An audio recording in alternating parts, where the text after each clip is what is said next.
Welcome back, Weirdlings, to another spine-tingling episode of our darling Wendibros. I'm Wendibot, your ghost in the machine. It's been a while, hasn't it? This time, John and Doug welcome 3 new members to the team, Christy, Casey and Greg, as they take on their most ambitious investigation yet, the Oni Shrine in Bristol, Tennessee. Said to be a veil between worlds, both the living and the spirit, the Oni Shrine has long drawn visitors who claim to encounter the unexplained. From strange energies to shadowy figures, many leave unsettled, and others forever changed. But is the shrine truly haunted, or simply misunderstood? In this episode, the bros sit down with the site's keeper, Bunn, to uncover the truth behind the shrine's mysterious reputation. Together, they explore the psychological, reality, and the supernatural, from the fabled dragon table to the Oni Shrine, the witch's Coven Stead, and the infamous cave room the bros dubbed as the belly of the beast. They even meet Sally the doll, before sealing themselves inside for a final lights-out session. What will they find when the last candle burns out? Tune in, and remember, if you've got a boo, then you better call a bro.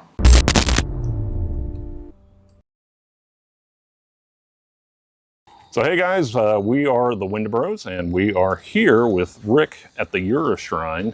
And Rick, you own the Oni Shrine, correct? Yes, it's a family property that's been in my family since 1920s. Yeah. Grandfather purchased it originally and went from that to my father to, I purchased it back in 2005, I think, formally. Yeah. Okay, so can you tell me a little bit about like where the idea for the Oni Shrine came from, what inspired you to make it, or what your history was that led to the Oni Shrine? Well, and as quickly, because I could talk for days, but yeah. Basically, my family has a pretty good military background, right?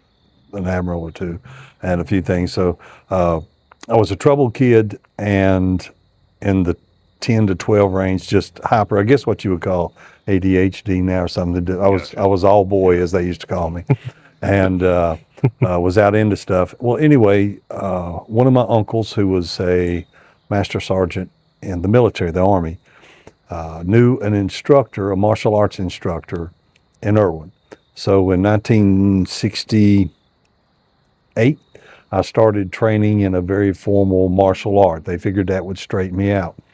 Sword art, not necessarily combat kind of stuff. So like Kendo or? It was Kendo, Iaido, very similar.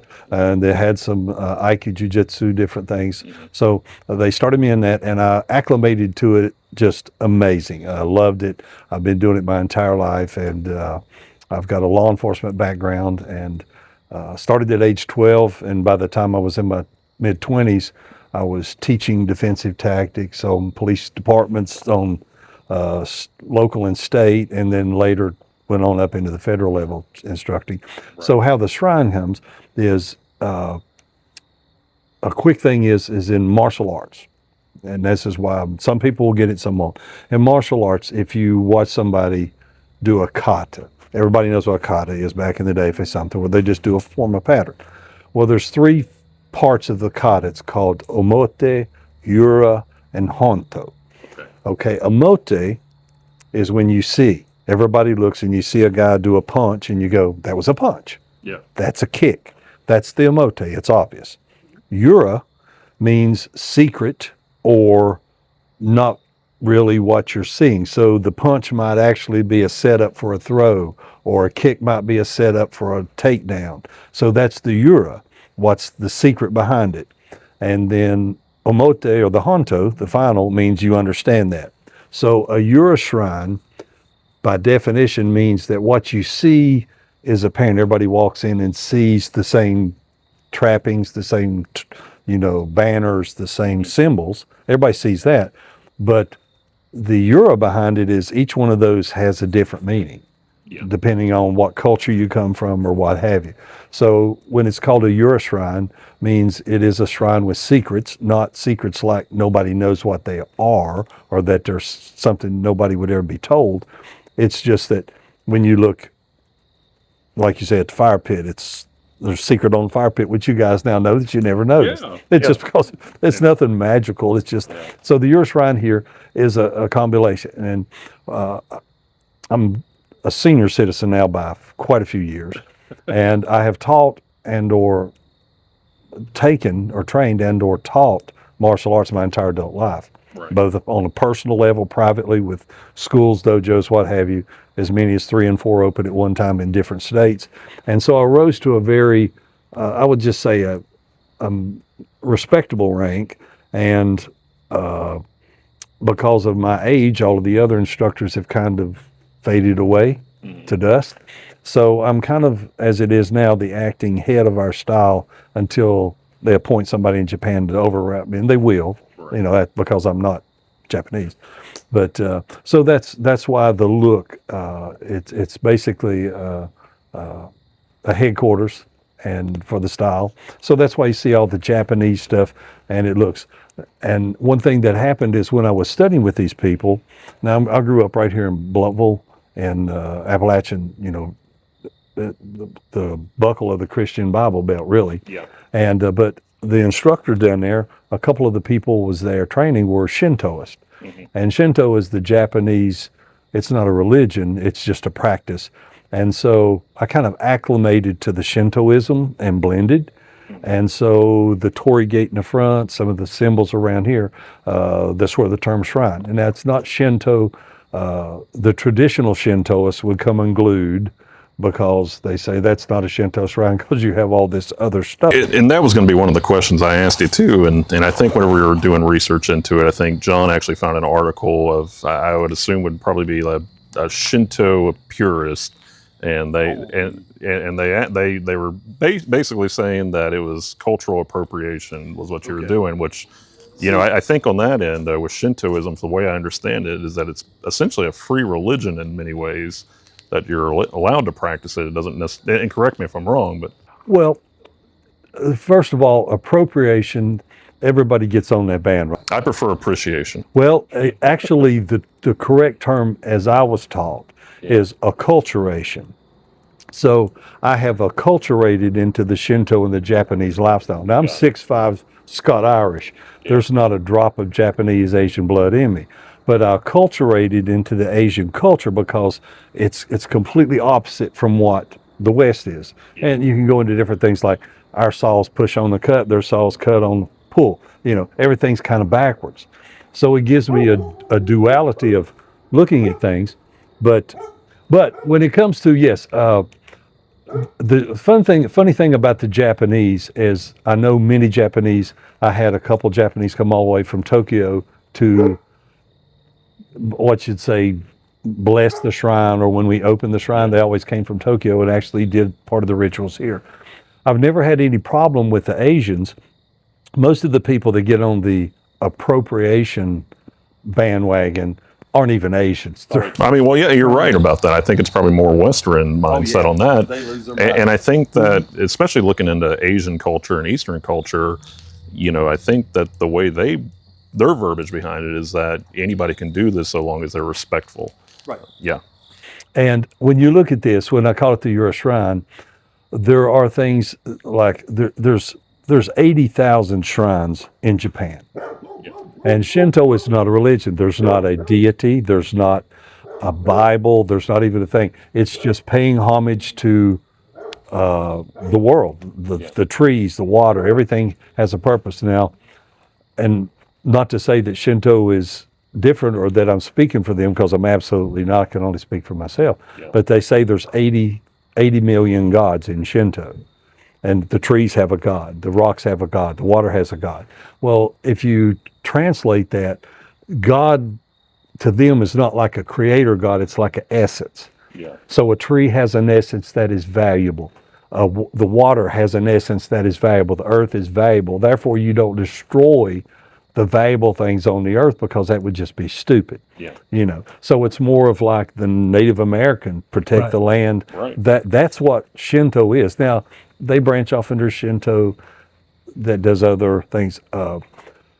If you was a fisherman, you would pay homage to the ocean spirits and the storm spirits and the fish spirits because you're fishermen.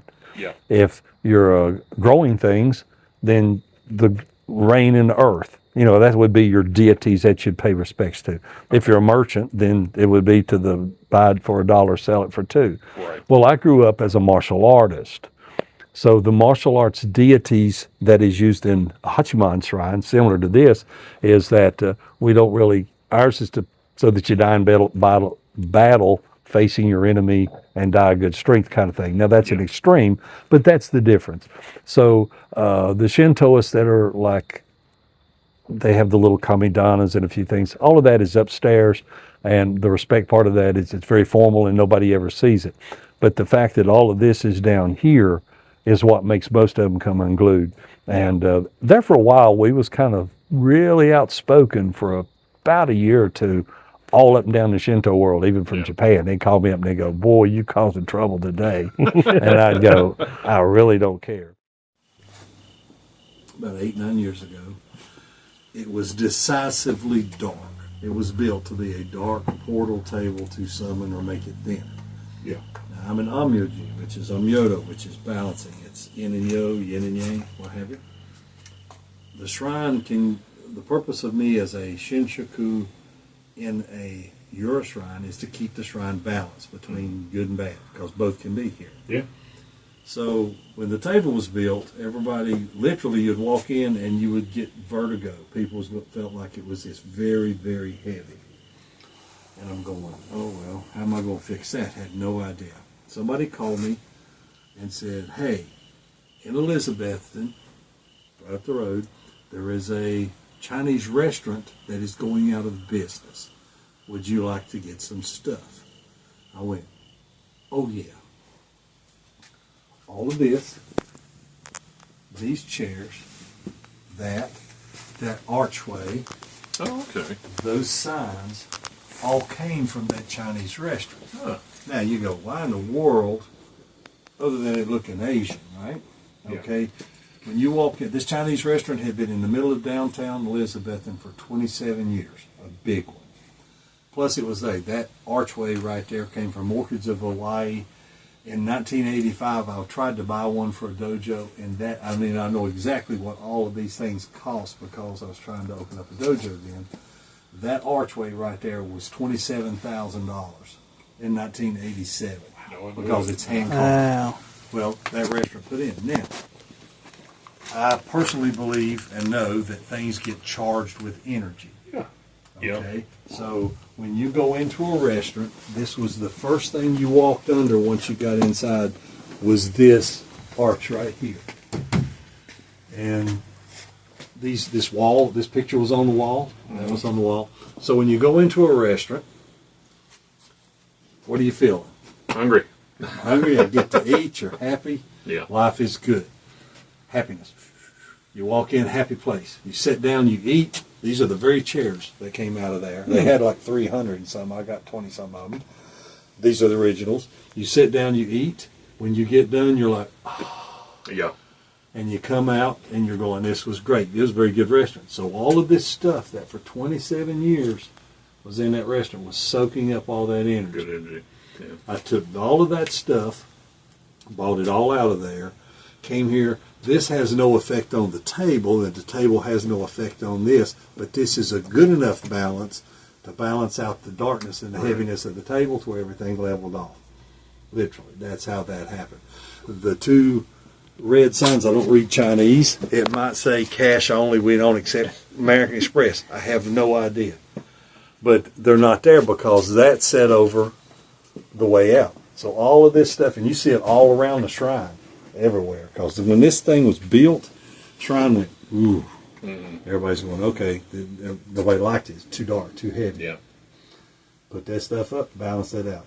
Now, what are the chances you could find a Chinese restaurant to go out of business to find that stuff? It just, Yeah. you know. Synchronicity. It just happened. It just happened. But all of the people that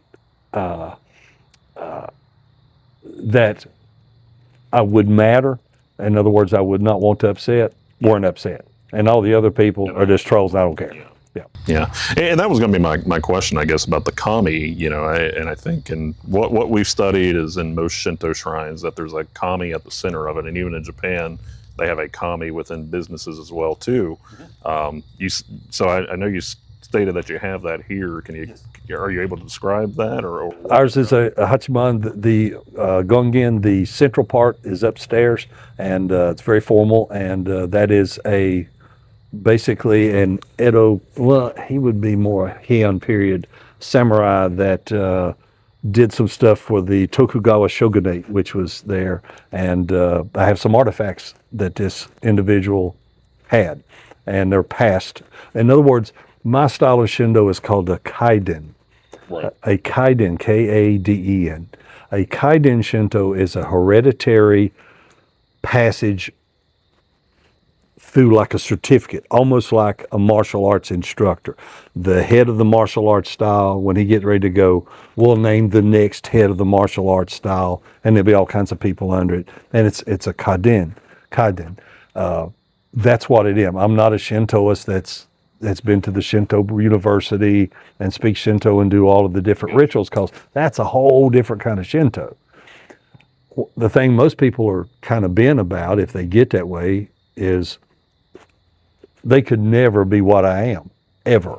Yeah. They can't. So if they're jealous about that, that's okay. I'm not claiming to be them, but they could never do what I do because they haven't done what I do, the schools I've been through. Now, that doesn't mean there's people, every kaiden, there could be 4,000 kaiden Shintos. Yeah.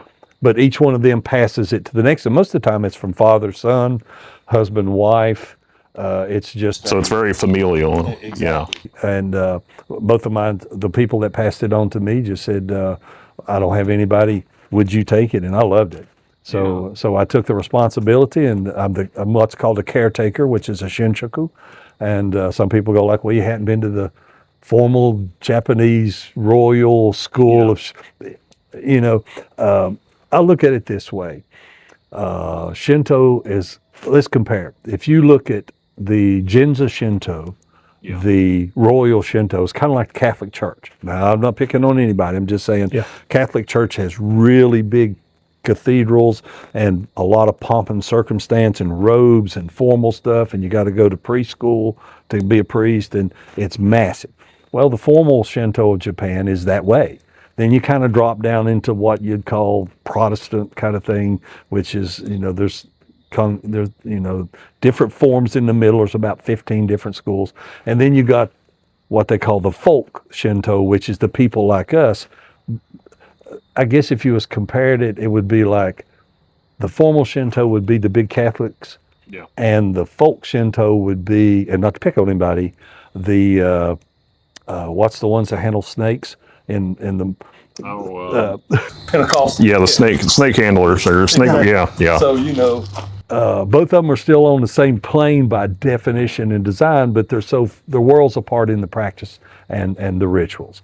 And so they can call me the snake handler. I'm a Ura Shrine, which means there are secrets here, martial arts. I can tell if somebody's in my sect within 10 minutes of them walking in this place, because they know things about our sect that somebody who was not there would never know. Yeah. And if I walked into another sect, I wouldn't know their stuff. They would look at me and go, "Hey, where'd you study? Who's your master? Who did you study? What's your path?" And you know the answers. Yeah. And I just happen to be at the moment probably the oldest one around, definitely in the United States. Sure. Here. And as soon as Japan takes that away and says, "Now this is the new person," that'll be cool. But they hadn't done it yet. And it might not until I croak off, and then I have to do it or something. Well, actually, So would the shrine continue, I guess? yes, I would pass the kaiden on, the certificate, which is Minko Kaiden, would pass it off to somebody here that would become the next caretaker. And they may not have even been a Shintoist at all. They could still caretaker the shrine. Keep it the way it's supposed to be, kind of like caretaker of a school. janitor. That's all I say I am. Most of the times, a janitor. People go, "You're a priest this, you're a priest that." I'm just a janitor. I keep the doors open, the pathways clean, things ready for the commie. And this place was built to serve the commie. People are visitors. Yeah. So when people come, that's when the different things come in. But basically, this is built to, if not a single person was to ever come back in here again, and I continued my daily rituals and practices for what this particular shrine requires, I'd be totally fine with that. Right. But because it is a commie, and we do invite spirits, and they can be any kind of spirits that come and visit, the paranormal world started saying, wait a minute, you don't have protections, and you don't know anything can be here, good, bad, light, dark. And so that's when paranormal teams started coming by. Okay. And the reason this place is different from most places, there was a guy named Carlos Zuzak came here, a TV guy, and he said this place is, it not was. And it stuck with me. Most people investigate places that were an abandoned hospital or a battlefield or a psychiatric ward, and it used to be that, so it's all residual and done. This place still is. There's rituals done here every day, 2 and 3 times a day, and there's more and more groups coming here now. So maybe 100 years from now, if the shrine's still standing and it's then empty for whatever reason, and people come and go, this used to be a place where this crazy old dude built, and these witches and druids and Nordics and all the other people came to practice, and it'll be like that. But as it is right now, it's still cooking along every day. Yeah. And where do you think that came from, though, as far as I know whenever you opened this up as a Shinto shrine, it was, I guess in your own way, it was a non-traditional Shinto shrine, but as far as the pagan practices and I guess visitors coming from the outside, where did that come from? Well, my background, my mother was a practicing, we found out later on after she had passed, was a practicing member of the Golden Dawn back in the 50s. Okay. And my father, big military guy, he straightforward, he used to always say, that's your mother's stuff. And basically was, you'd call an Appalachian kitchen witch or something like that, because the Appalachian Mountains got all these midwives and healers and potions and what have you that's not necessarily flying around on a broom kind of witch. You'd think they would just call kitchen witches or granny witches or whatever you call them. And that's pretty much hereditary, supposedly. And my grandmother, great-grandmother, everybody said, so they all said this is just something they taught. Just old things to get rid of warts or to get rid of anything, just remedies. Right. So I was exposed to it there.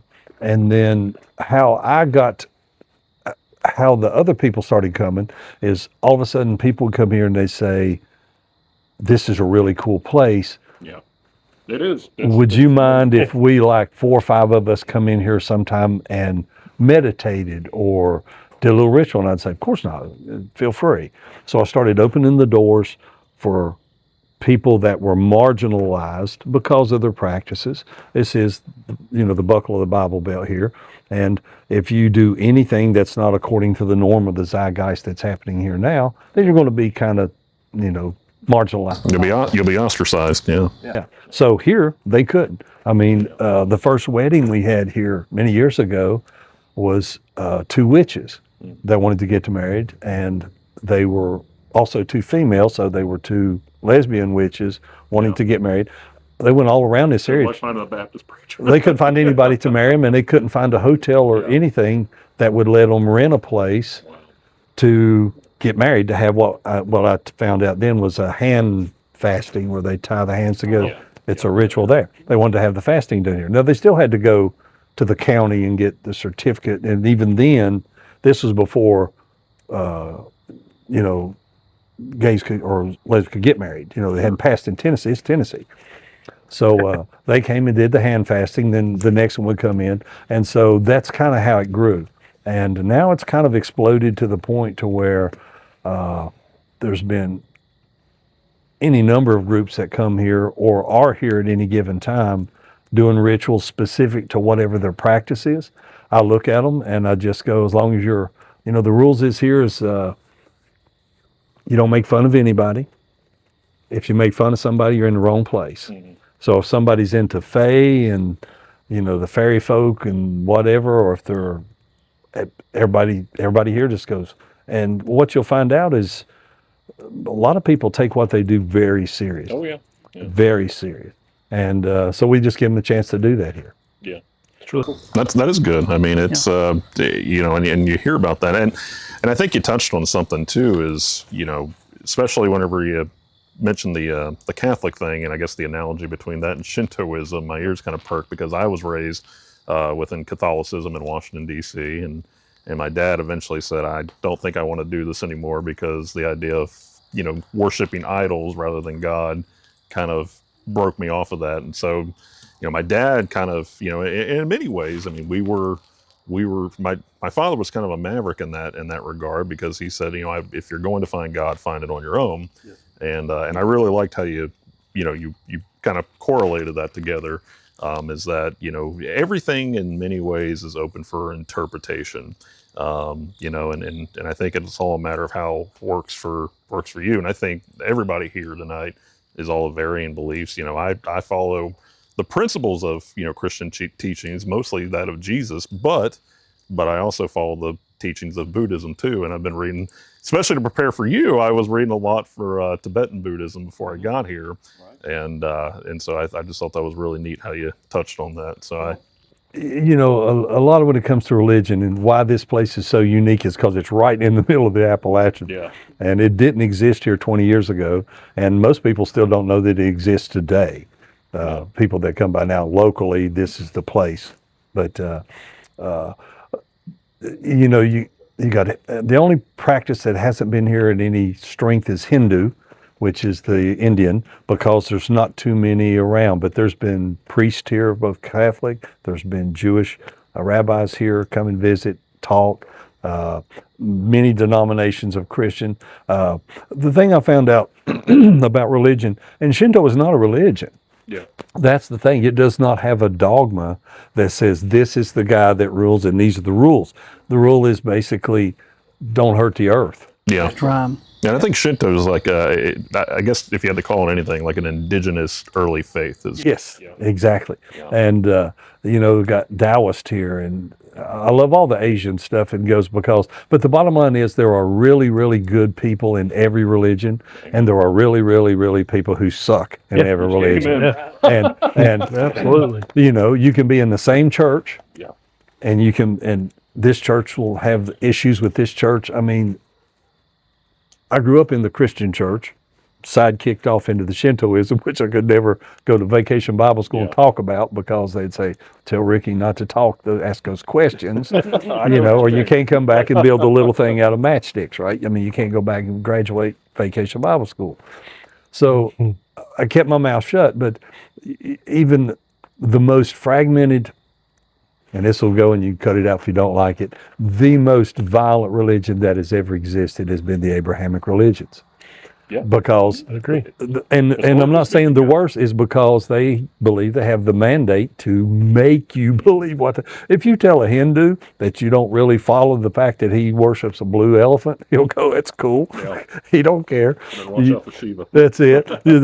So every religion, the Buddhist, it's like follow your own path, everybody's get and go. But some people, when they start saying, if you don't believe what I believe, then I have the right to punish you for it. Right. That's when it starts getting a bit odd. Yep. And the people who are Christians, they're awesome.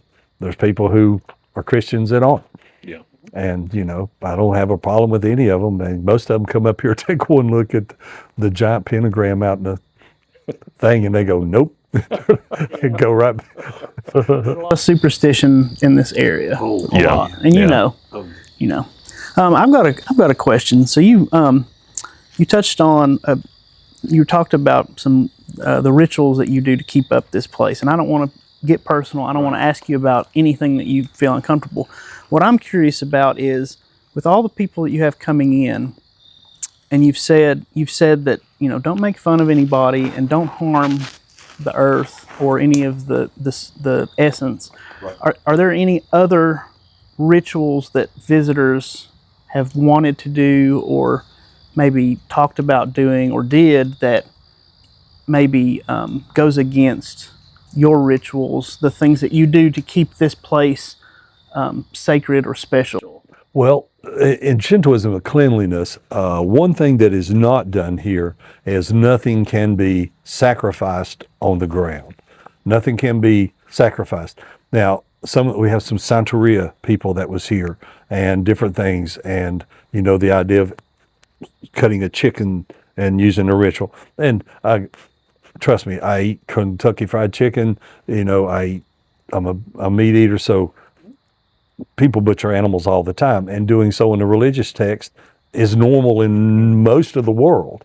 I don't allow that to happen here just because there are also people here who that would be offensive to.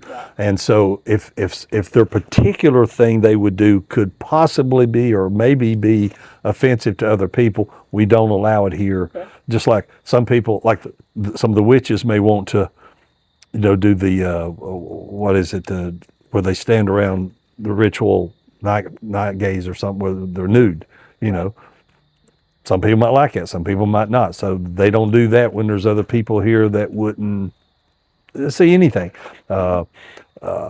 People who are darker that use pentagrams in their stuff. Now, pentagram is a universal symbol of the 5 elements or the 4 elements and different things. It's worldwide. Yeah. It's worldwide. Only until that LaVey dude back in the 60s flipped it up sideways and formed a Church of Satan. Nobody even knew what it was until then. Right. Yeah. And so LaVey kind of took it and did that. It's kind of like Hitler.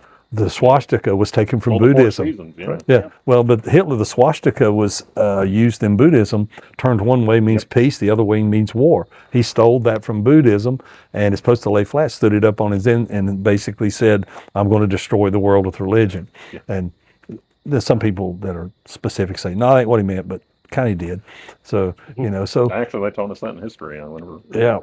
So when people are here, to answer your question, everybody does ritual. If a ritual is uncomfortable to someone else, and you'll go into spots in here tonight and you'll see like the table or the rituals of the Coven Stead that some people go into and like, yeah, this room's not for me. And that's okay. Wow. So there's radio frequencies going like mad through here. This was just completely green. That's so weird.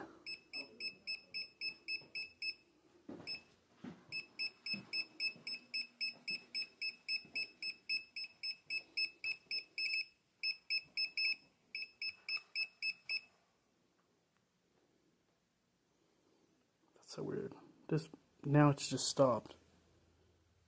That's so weird. Why in the world would everything just stop? All right.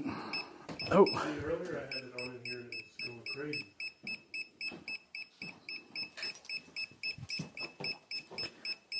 Why? Okay, I was just standing here and nothing. Is it your phone? No. Maybe. Now pull it back.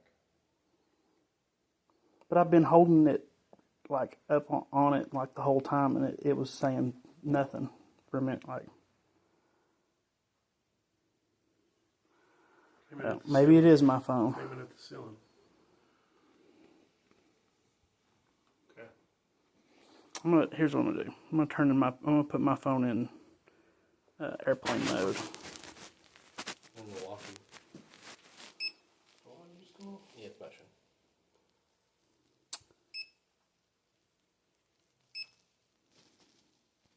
Yeah. Did Milwaukee's mess with it? I don't know, but I'm in airplane mode now. Yeah, mine's on. All right, I'm in airplane mode now. Maybe I won't get any interference.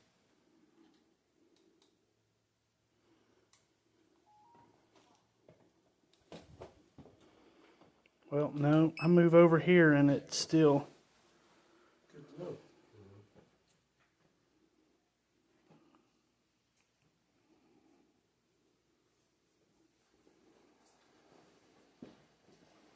Yeah, boy, that's a very powerful. Yeah, it is. It picks up very well. This is died already. No, the red light's on. It's just in sleep mode. It's still recording. If you press the red button on top, it should. Let me see. Yeah. It records in like a couple minute intervals, and then it'll start recording again. Like right now, it says 5 minutes and 46 seconds. So it's I'm trying to keep a mental image of where her eyes are. yeah. One of the eyes is looking at me, and the other one's looking at you. So, the left eye's looking a little up, and the right eye's looking a little to the right. All right, I'm getting MF readings. Motherfucker. What the hell? What is the M frequency? I know magnetic frequency.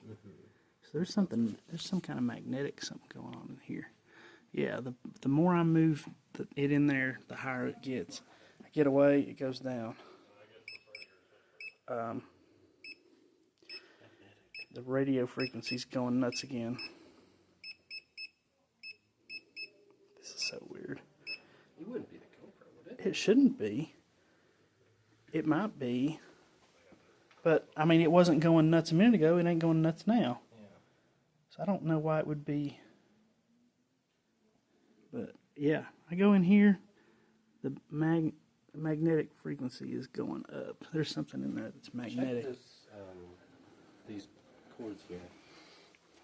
Anything? Yeah, electro frequency. As soon as I get real close to it, but I mean, like, is it nothing here? But you know, you get close. It's Yeah, it's fine if you get close. yeah. But I mean, I'm just trying to gauge. no. That's a good idea.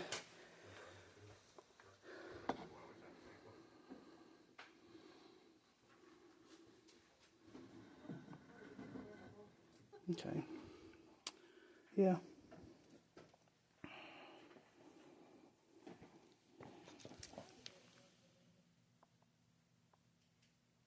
Well, it's not picking up anything from these lights on the ground. Did he tell you that's water? Yeah. Okay. Yeah, that's like a floating thing. Yeah, it's like a hot tub. Huh? Are you for real? I think it's good. Yeah, I can see it from like right now I can see it on the oh, yep. You can barely see it if that's on, but if you like to completely shine it away, you can barely see it. Like I can only see it because I know it's there. It's so wild. Yep. If there's anything else like that. Some cables. Is that a camera or is that a light? I don't know. Looks like a camera. Looks like a camera. They might. Point it up though. Yeah. I'm sure they probably utilize it if they need to or if they want to. Is that door open? I don't think that. I don't know. I think that's just a cabinet room, like an electrical room. I see cables coming out of it. It's probably for this hot tub. Yeah. All right. Well, it's very strange. Hey, Casey. Let me do a slow zoom of you just smiling and waving. Okay, so we are in the cavern of the Ura Shrine. And so far, everything has been fairly uneventful. What was that? One, okay. So we are in here with Sally, the scrying room, and then an altar that a pastor was in the process of destroying. And he was apparently an evangelist who had lost his faith. So it's been fairly quiet tonight. I haven't gotten anything. I think it's been mostly peaceful vibes, nothing malicious. The UV lights have been a little bit frightening. Anybody got any questions? Anything? Christy, you were pretty aggressive at the Sinsball Tunnel. Anything you want to ask? Not right now. Not right now. How's everybody feeling?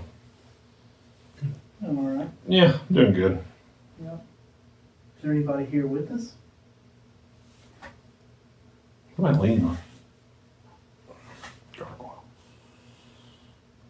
Talk to me alone. Who's that? Would that be in the scrying room?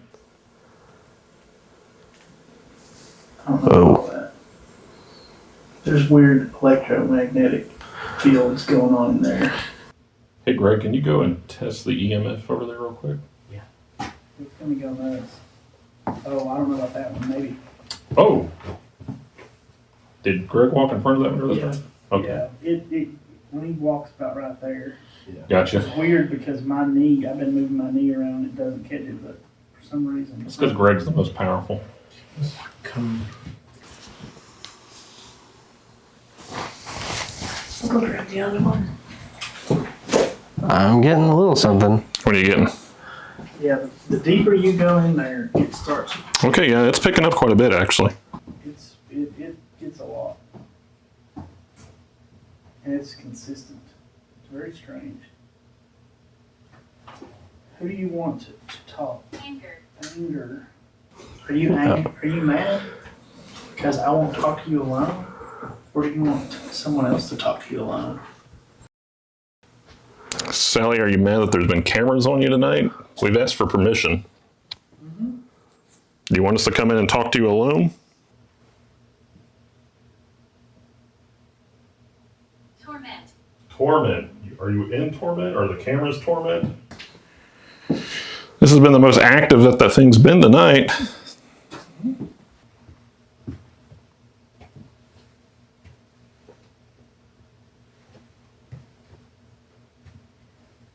Do you want me to take the camera off of you so it's not looking at you all the time?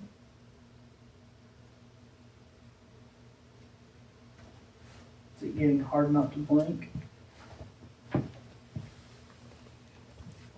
What's the EMF saying over there, Christy?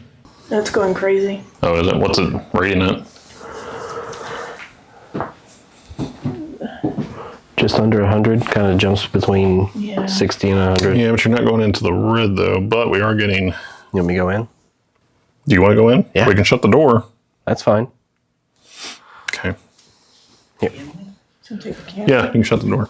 Am I going to take a camera? Yeah, let me give you the gimbal. Oh. What's it say? Scar. Scar. Okay. Well, I've got plenty of those. You're about to see. Have another one. All right, so Greg, we're going to let Greg go in. All right. And if you need out, don't scream. Just say, let me in. Oh. Do you want the lights on or off in there? Let's leave them on for right now. All right, so Greg is going into the scrying room with Sally the doll. Good luck, buddy. A lot of mirrors. Yep. All right. The doors have been shut. Oh, geez, the RF.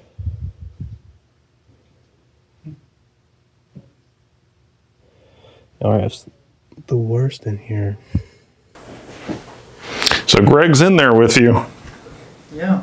You want to talk to Greg? What do you think, Sally? You want to talk?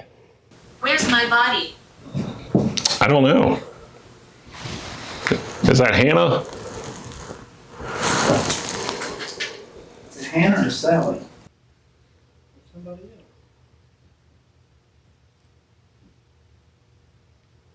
Saw torture. What did it say? Saw torture. Saw torture. No, You it's saw not. torture?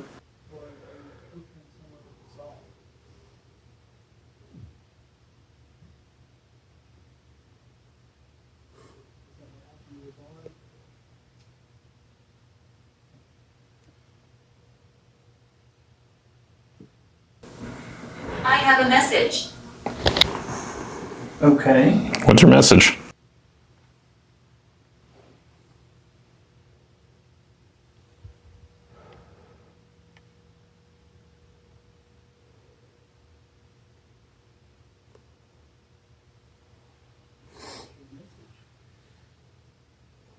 Well, it's stopped acting crazy now.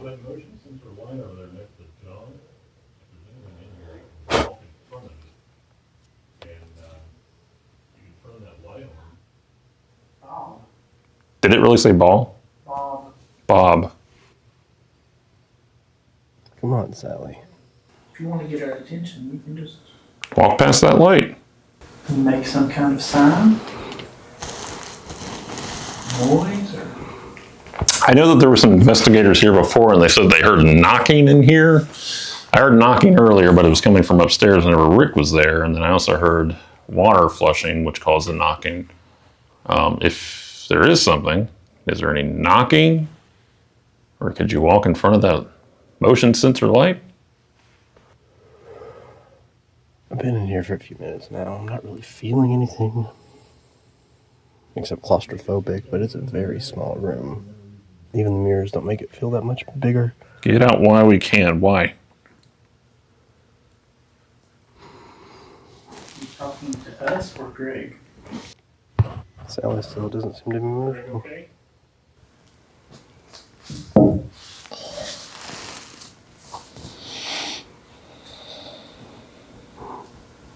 Alright, I think I'm ready to come out.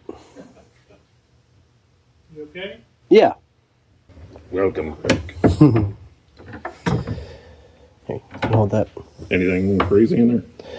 There was a big spike of everything right when I first got in there, but then it kind of died down. And the RF spiked a couple times, His spirit talker said, where it literally said avoid. get out while you can. He said avoid. Though the Oh, really? yeah, on the RF. But Sally didn't move, didn't feel anything. Sir. Sir, Talking to Greg? respect you, Greg. That's right. Oh, we're getting the danger zone right here. Mm-hmm. There were a couple Yeah, of that's places my way. that's going really weird around it. Anybody else want to go in? Maybe we'll talk. Likely. Likely. You're likely to talk if I go in? Let's try it out. Should turn the lights off too. Here's the camera. Shit. It will feel very claustrophobic in there, so that was something I definitely did feel. Let's see, yeah. You want the lights on or off? I mean, you can control it from in there. Oh, you can control them in here? Yeah. Oh. There's a dimmer switch. Burial. Aerial. That's oh, yeah, that's what neat. Ominous.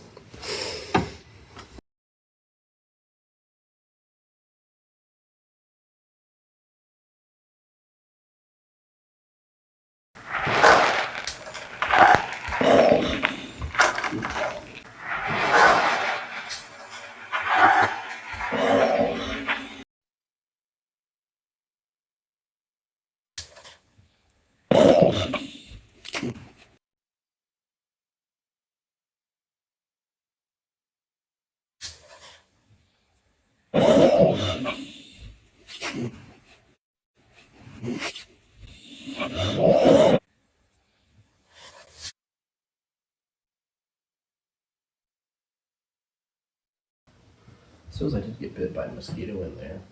You got bit by a mosquito in there? Oh my gosh. Are you going to be okay? I don't know. Is that the most frightening thing that's happened to you today? Probably. Malaria. Well, that's weird. The camera has a hefty battery life. You said my camera's getting ready to die? Yeah. Wow. That thing had a 5-hour charge on it. Anything on the EMF? Yeah, I mean, the bottom one was Swap out with you. going really crazy for a little while, and then it would stop, and then it would go crazy. All right, Sally, I'm asking for permission to come in and record. Please be kind. And we'll see what happens. Oh, it's kind of a steep drop. Yeah. All right. You ready? Hey, they got the thing from Beetlejuice in here. Yeah, I saw that. Yeah. Yeah, I'm good. All Okay, right. I am in here with within the scrying room. Can you tell me about the pastor who broke this? What's the significance of that? There's a group of us. A group of us, okay. How many? I'm too wide for this.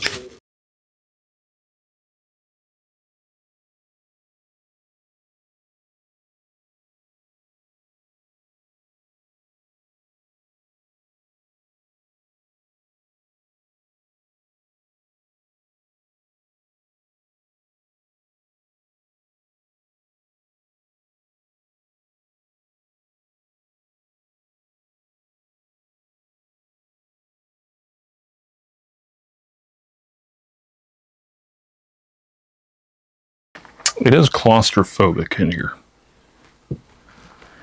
And stuffy. They killed him. They killed him. Okay, who? Killed who? The pastor? What do you mean by that? I like to play games. Oh, really? Nobody talks to us. I don't believe that. Have you been draining all the batteries tonight?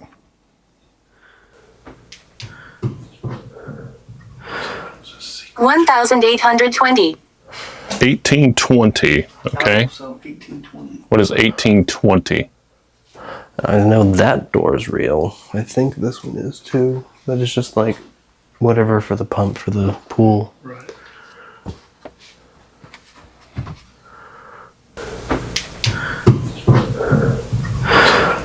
$1,820. 1820. Okay. So 1820. What is 1820? I know that door's real. I think this one is too. But it's just like whatever for the pump for the pool. Right. I'm in the dark now and you're spiking up. Is it just me or is it getting warmer in here? Maybe a little bit.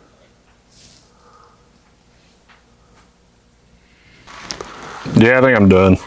All right. All right, guys. Thank you all. Thank you, Sally. Yeah, I think I'm done. All right. All right, guys. Thank you all. Thank you, Sally. Thank you, Sally. Oh, I dropped the EMF detector. Okay. Yeah, right underneath her casket. Ugh. Oh, my poor back. Ugh. Oh, is that a spider web? Susan. Susan. It's almost like Sally. It's almost like Well, I got what was it? I think yeah. Bernice. Bernice. What was it? We had Bernice. We had 1820. What else? Grace. Grace. What else is on there? Nobody talks to us. I like to play games. Yeah. They killed him, and there's a group of us. So not to. Don't fear us. Well, thank you. You're not afraid. I haven't really been afraid of all that. I did notice though that was in there. I turned the lights out completely in there, and the one thing I did notice though is that the EMF started going nuts towards those lights, and then as soon as I turned them out, like it was kind of emitting, you know. So, what do y'all think? Haunted or not so far? Kind of leaning towards no. Yeah, I am too. But if maybe our chakras are just right tonight. A lot of them have classes out here in this place. Even though we're around a pentagram fireplace, most of them don't notice it. They just go, I didn't notice it until you just. and you go, what is that? No wonder it's so warm. It's true. So so to answer that, there's nothing, no ritualistic sacrifice.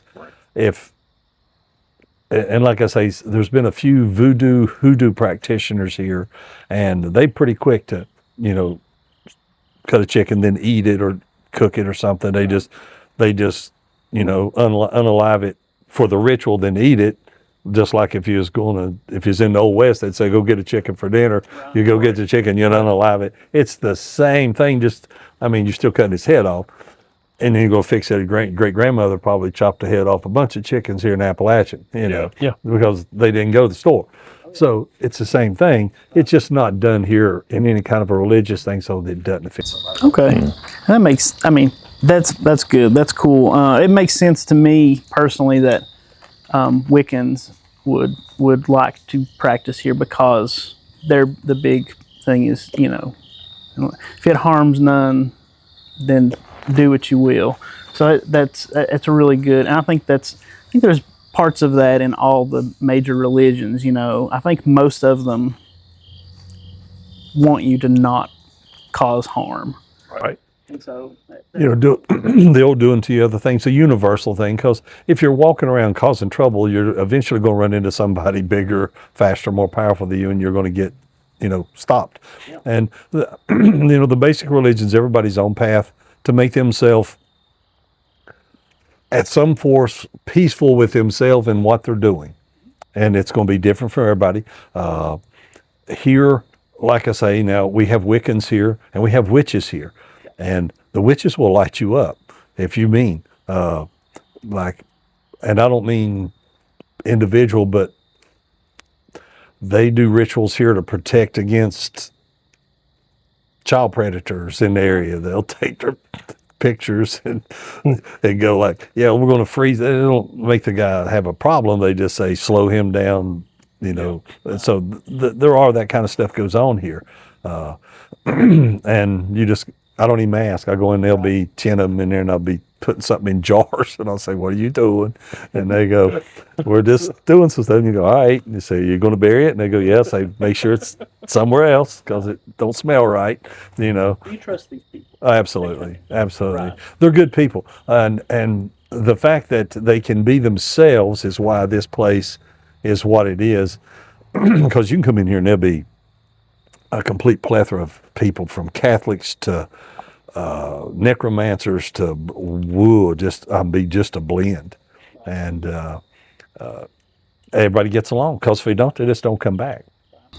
Okay, cool. So I know you said that you've had this has kind of been, this land has been in your family for a long time. Right. I believe you said what, the 40s or the 20s? 20s. Right. Okay. And when we visited last time, you kind of talked a little bit about the Oni Shrine. Right. And so has that always been here, or was it just now noticed, or recently, or how this happened is when I bought the property, it was a duplex and it was run down, kind of looked like a Sanford and Son place. If you ever saw that, stuff's everywhere. There was refrigerators laying over here with lounge chairs beside it where my uncles could sit a beer on the empty refrigerator while they sunned it. It was pretty rough. So when I bought it, I started renovating it. Well, in Shinto, kami sound stuff is normal. Something goes bing bang, scrapes, chair moves, something, they go, it's just a kami. You don't think nothing about it. So when I started building it, I completely gutted. I started to stay in the best part of it, which was still bad, and I gutted the other one down to nothing, and I started hearing sounds. I'd be on this side, and I would hear what sounded like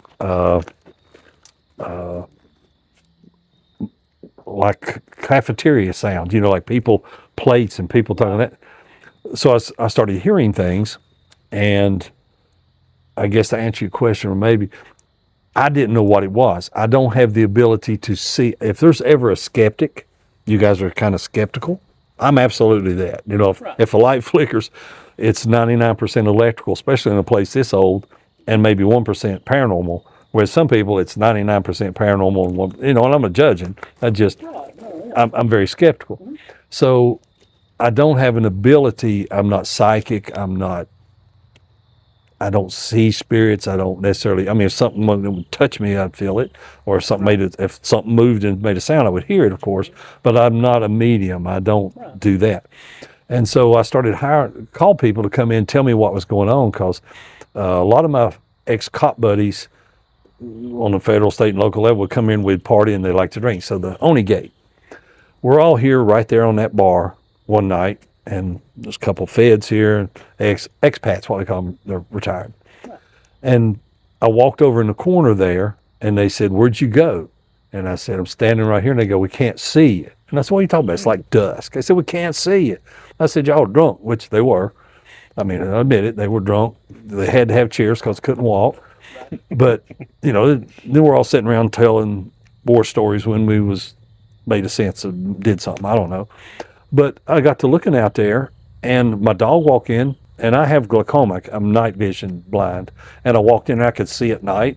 And so I called some people in the Oni Gate there. A psychic comes in and she goes, this is a natural portal. Now, when I was a kid, we used to play in that, and there's all kind of folklore about things here on this property, because this is all Cherokee, initially Indian land up through here, all of it, Appalachia. But nobody said there's a ghost here or there. Well, we built the Oni gate because at one time I was going to put a 2-story, like a pagoda house in there because I like building stuff.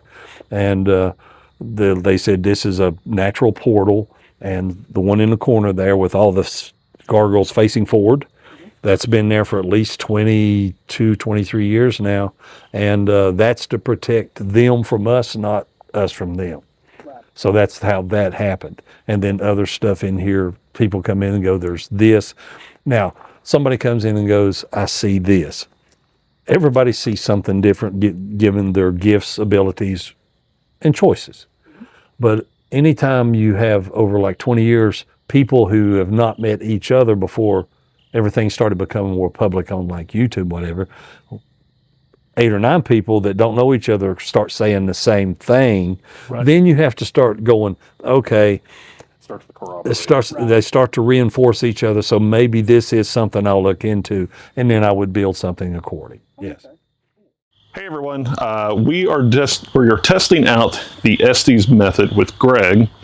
Greg has felt drawn to the Oni Shrine, so as he's looking into it, I kind of want to. So the Estes method actually just told me communication, which is strange because he has felt drawn to it. Now with the Oni Shrine, Greg is to look at the corners of the mirror to see if anything appears behind him. Obviously, not me. I have EMF on the ground, and we have Greg looking here, while I am deciphering anything that may be coming through on the Estes method.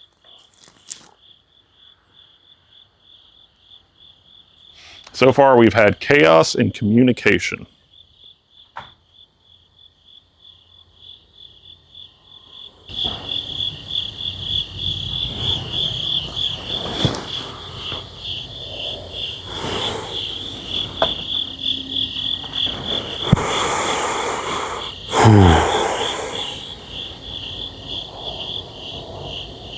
Why did you come?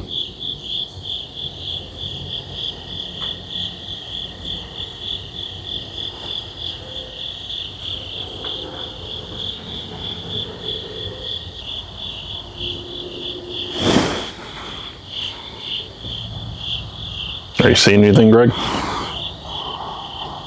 don't know. I actually thought I saw something that went, like a light that went out, but... My name is Robert. Robert the doll. Robert the doll. We were talking about that inside earlier. Robert, do you know Sally? They do witchcraft here. That's pretty intelligent. What kind of witchcraft?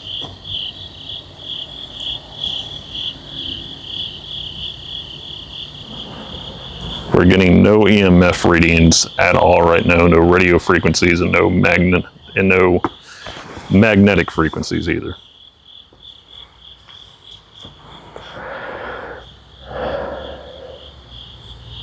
Honestly, I'm not really seeing anything yet. I see you keep looking behind you. Yeah, I'm just checking to make sure that it's something that's actually there, and it has been. Like, even when I thought a light went out, I think someone just walked in front of it. Look below.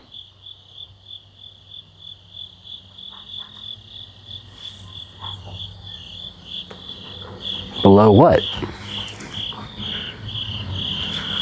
Unity.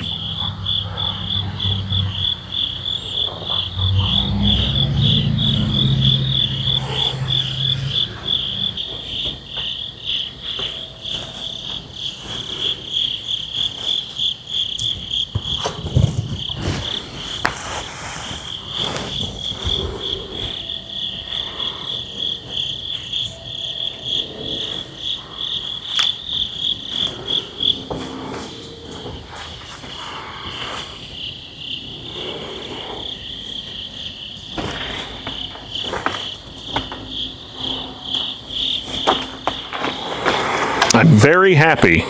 Well, that's good.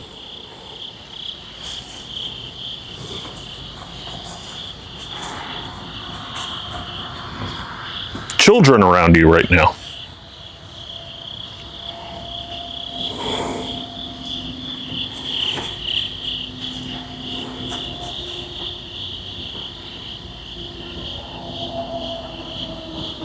If there are, I don't see any. So I'm going to wrap up the Estes method. I'm going to count to 5 and give spaces between 1 through 5 to give you a chance to have an intelligent answer. 1, 2, 3, 4. Oh, 5. So I think we got a few interesting things. Robert the doll, which we were talking about earlier. Whenever we were trying to remember his name, I don't know if it was related to Robert the doll. The other thing too was they practice witchcraft here. I thought that was pretty interesting. Greg, anything? No, not really. Okay. There was a few things I thought, but it's mostly just... What did you think? Was there anything relevant to what I said, or? The closest thing was look below, but Yeah. even then I couldn't decipher anything from that. Gotcha.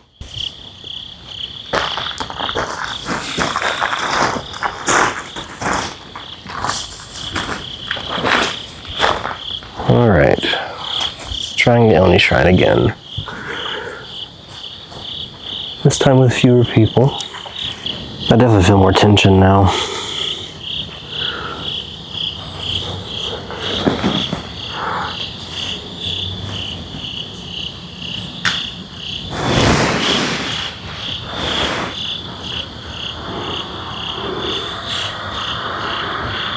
Oh, I saw something, actually.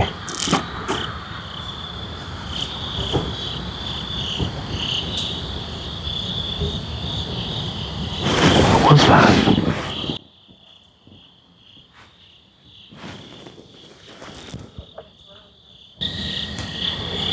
Okay, yeah, I'm definitely feeling...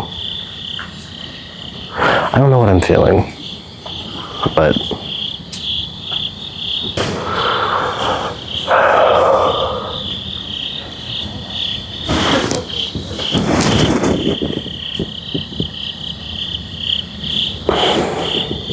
I feel like I keep seeing something on the steps, but I can't tell if that's just my mind filling in the blanks.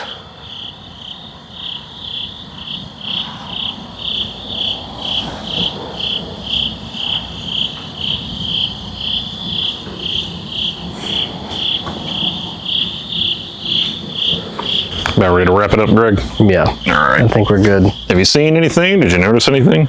I thought I kept seeing something on the steps. Okay. Like what? What did it look like? Just a black shape moving up it. Really? Yeah. Okay. I also thought I saw something. Like up the stairs right there? Yeah, I saw something on the. I thought I saw something on the steps, but I also thought I saw something go across the grass right here. Okay. Did you turn around to see if they were moving around? I did, and it wasn't them. Okay. Like I noticed them, but that's definitely not what I saw. Yeah.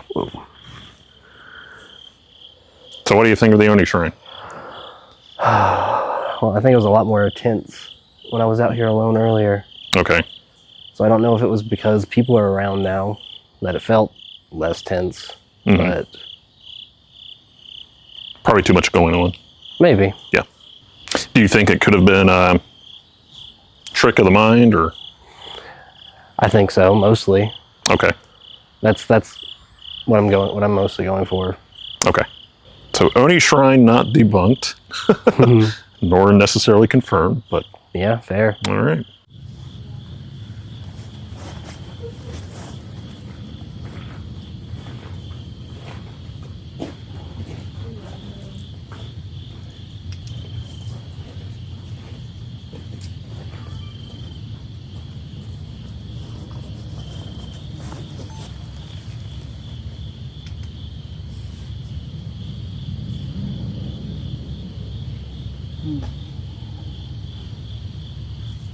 Explain the lights.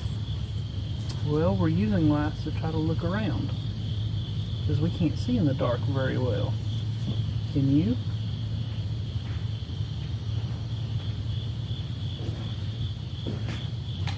Can you see well in the dark?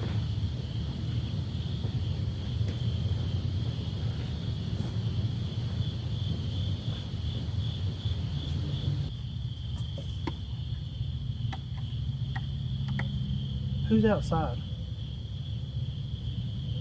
Okay, never mind. Everybody's accounted for.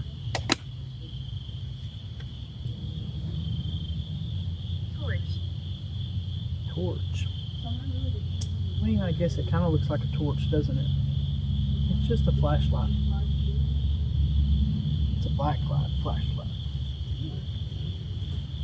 And then there's another regular flashlight over there. I know why you're here. Why is that?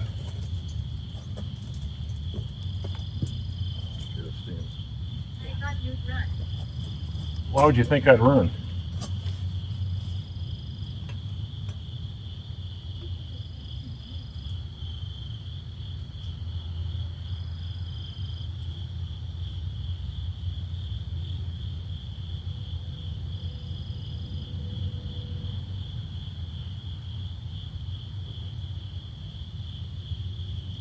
My name is William. Well, we have a Casey Williams here.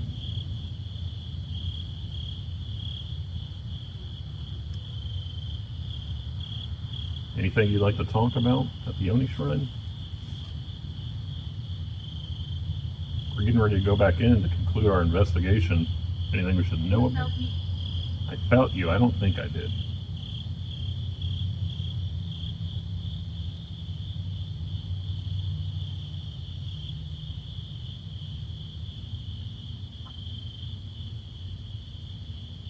What is it about the shrine that's so important? The Oni Shrine. You were limitless. You are limitless. Well, I appreciate that. So whenever you say that, I guess whenever the psychic stated that the shrine is to protect them from us, what kind of danger would I guess we as humans pose on the spirit world? Disruption.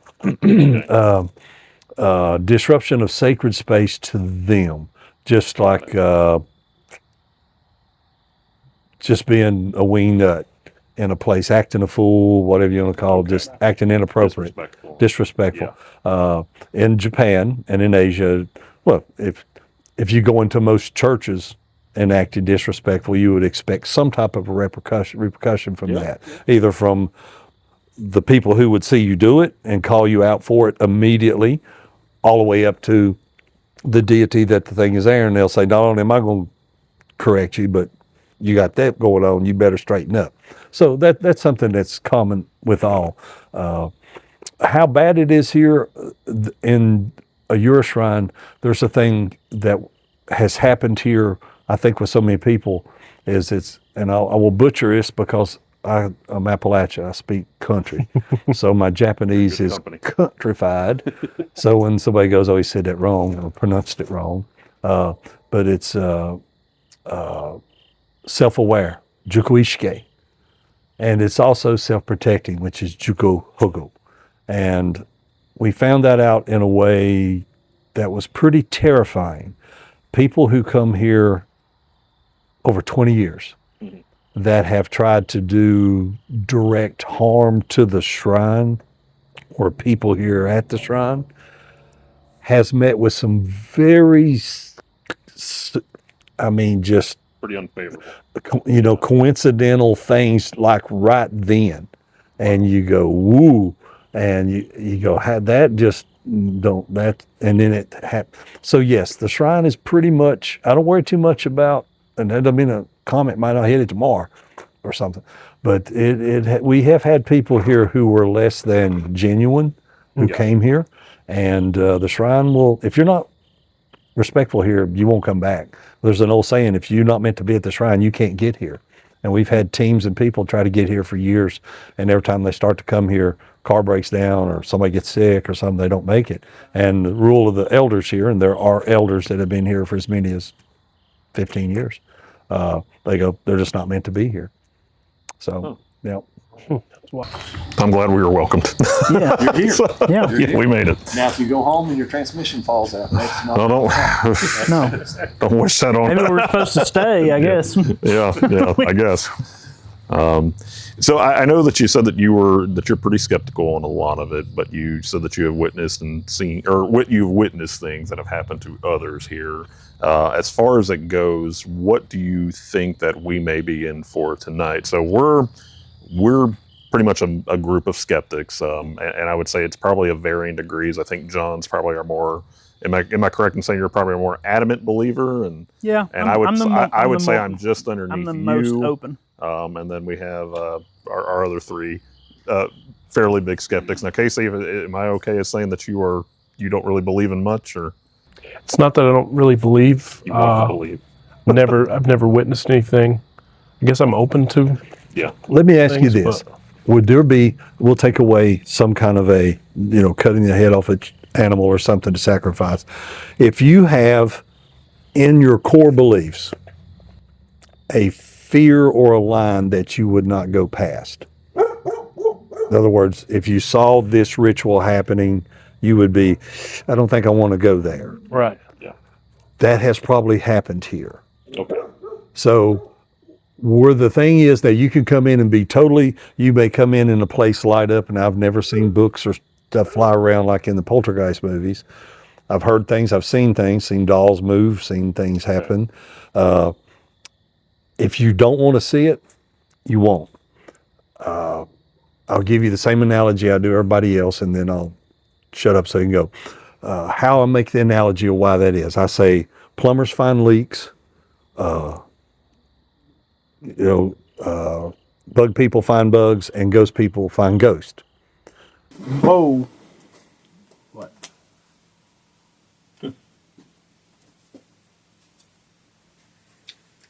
That's really strange. Mm-hmm.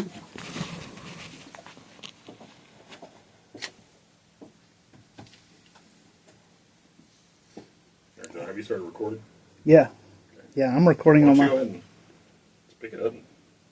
Pick what up? This? No, the camera. Just put it on that. Oh, I've got it on it. I'm recording it. Oh. Oh, I can do it with this one.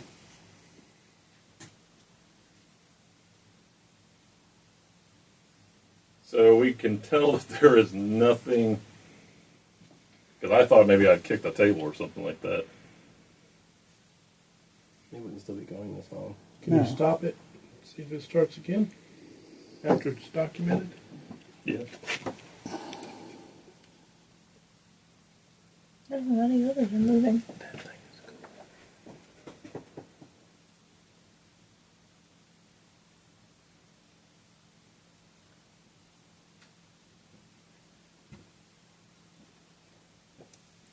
So I may have actually kicked that or something. That's why this is the Wendibros. Okay. Okay.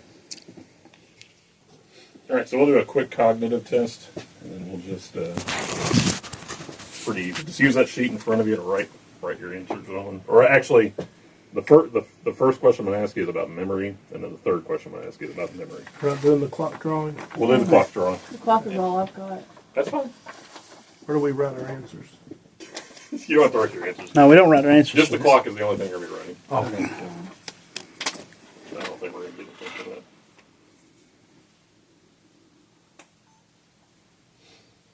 Okay, so we are going to be doing the clock drawing along with memorization to see if there's any kind of variables at the table. So what we've heard is that there is a light side and a dark side, and we're going to see if cognition plays a role in that. I don't think that we're probably going to get anything out of that. I shouldn't say that, even though we just had a rocking lantern, but I do believe we may have debunked that as me being a lumbering idiot. In fact, I probably stepped on one of the cords down there. So I'm going to read for your first question. Our cord's down here. I'm going to ask you all to remember the 3 words, and then on the third question, I'm going to ask you to write them down. So do not write them down until I say write them down, okay? So question 1, please listen carefully. I'm going to say 3 words that I want you to repeat back to me and then try to remember. The words are sunrise, finger, table. I'm not going to say it again. Okay? Now what I want you to do is write a clock. You want to write it just like, or you draw a clock, so from 12 to, yeah, just like you would a clock. And then have both hands on there as well, too. So you want the minutes and the hours. Don't you draw a dick. No promise. Are we doing any specific time? Nope. All right, well, come on, too. I think there is. I love the different moods.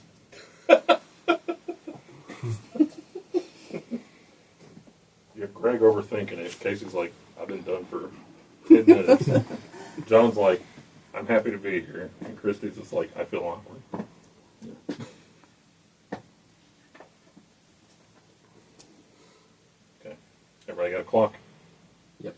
Alrighty. So now what I want you to do is write down the words that I said at the beginning.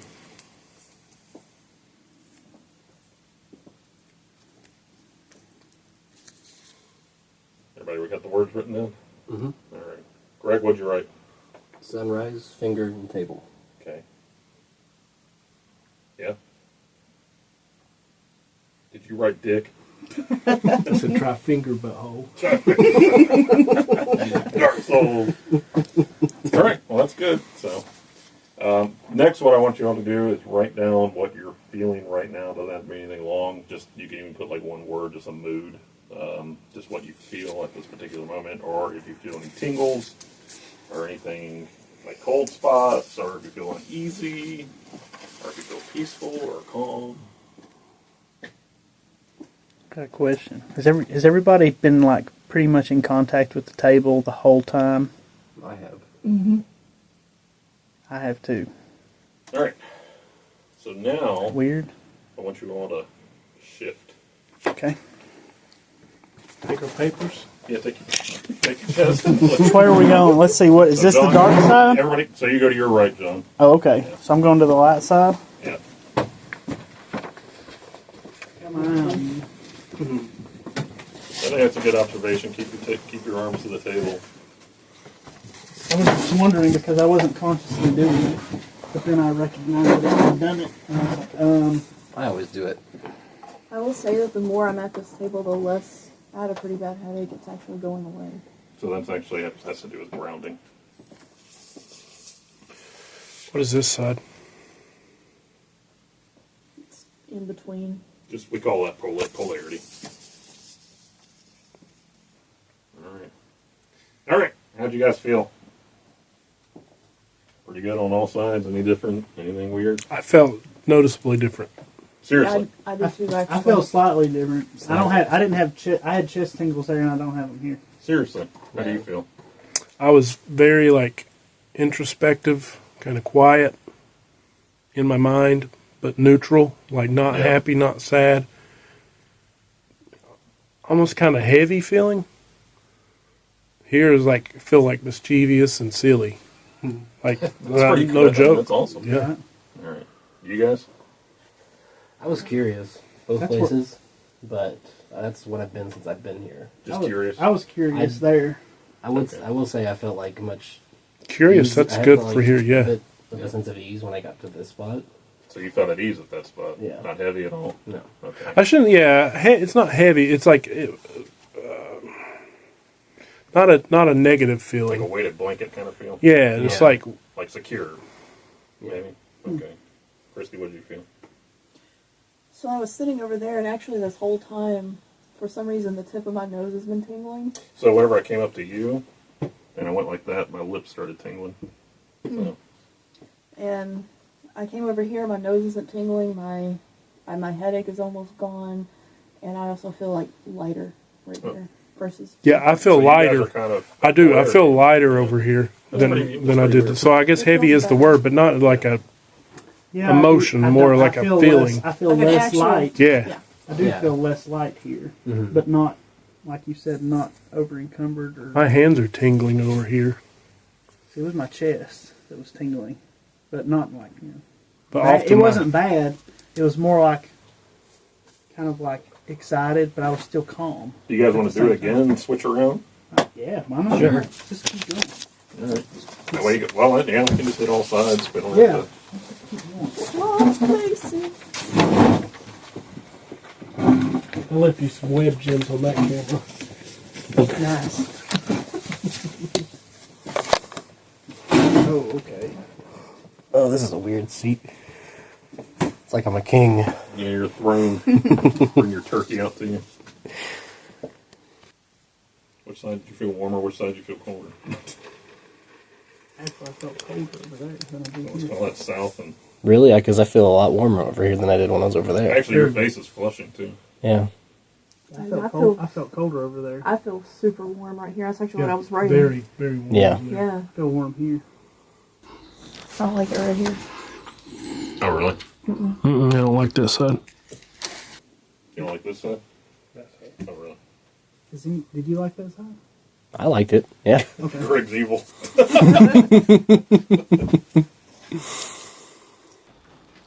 See, I'm fairly neutral, so the polarity is probably good for me. Are y'all ready? We'll switch. All right. Yeah. Let's.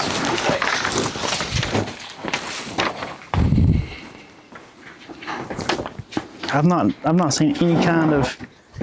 Oh, that's the first. Okay. Yeah, I All got right. a little bit over there.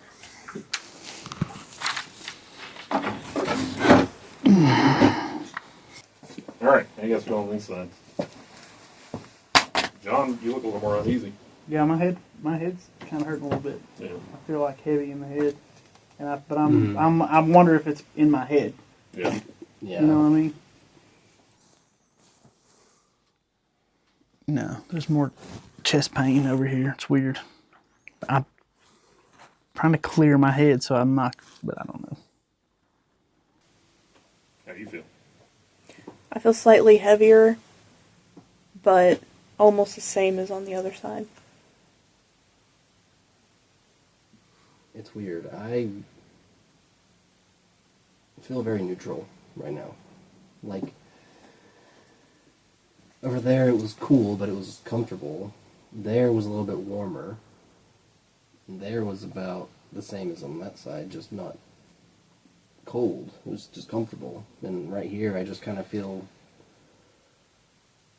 kind of nothing. Kind of in between. I actually wrote I am calm when I was Yeah. right there. I felt observant over there. Not bad.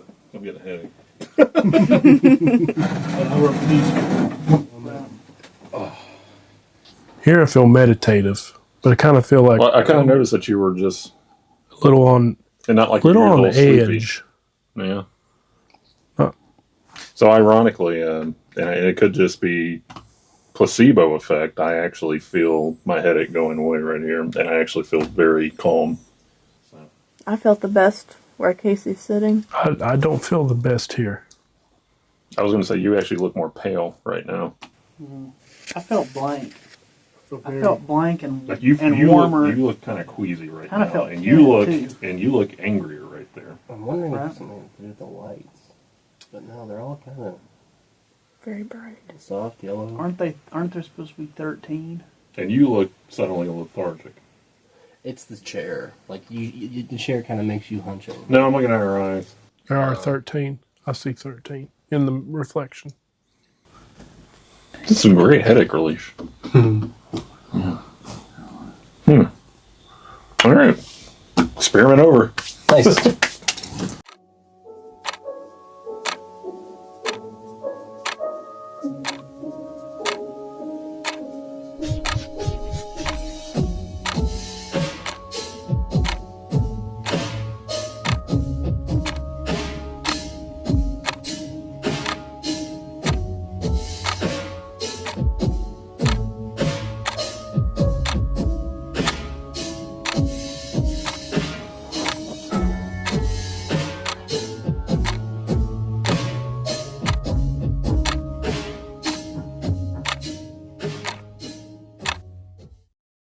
And how I explain that, and it's a very simple thing that, and this is actually a cone from the Asia, is if you took, let's imagine you was in a place and you had a little lake and there's a path around the lake, and it's daytime, and we get 2 people, and you say, I want you to walk around this lake and just walk, and we're going to meet you on the other side and ask you about your walk. You say, okay. So you start the first person, they go down, you wait till they get out of the way.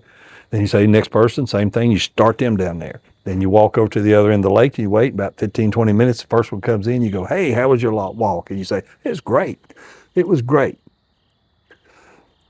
It's also, they say, what'd you see? And they say, well, it's, nature and things. They say, well, how many birds did you see? And they go, well, didn't think about it. I've heard some birds, and I think I saw 1 or 2 fly over, and I saw them. They go, okay, thank you. And he walks by. Then the next guy comes in about 5 minutes behind them, same day, same time, same path. And you ask him the same questions, and you say, okay, did you probably see? And they say, well, how many birds did you see? And he said, odd you ask, because this guy is an avid bird watcher. And he goes, I'm surprised you asked. He said, I saw this, that ain't even supposed to be here for 4 more months. Say, I saw this and I saw this. And he's going to give you a completely different explanation of what that path was, because he was looking for it.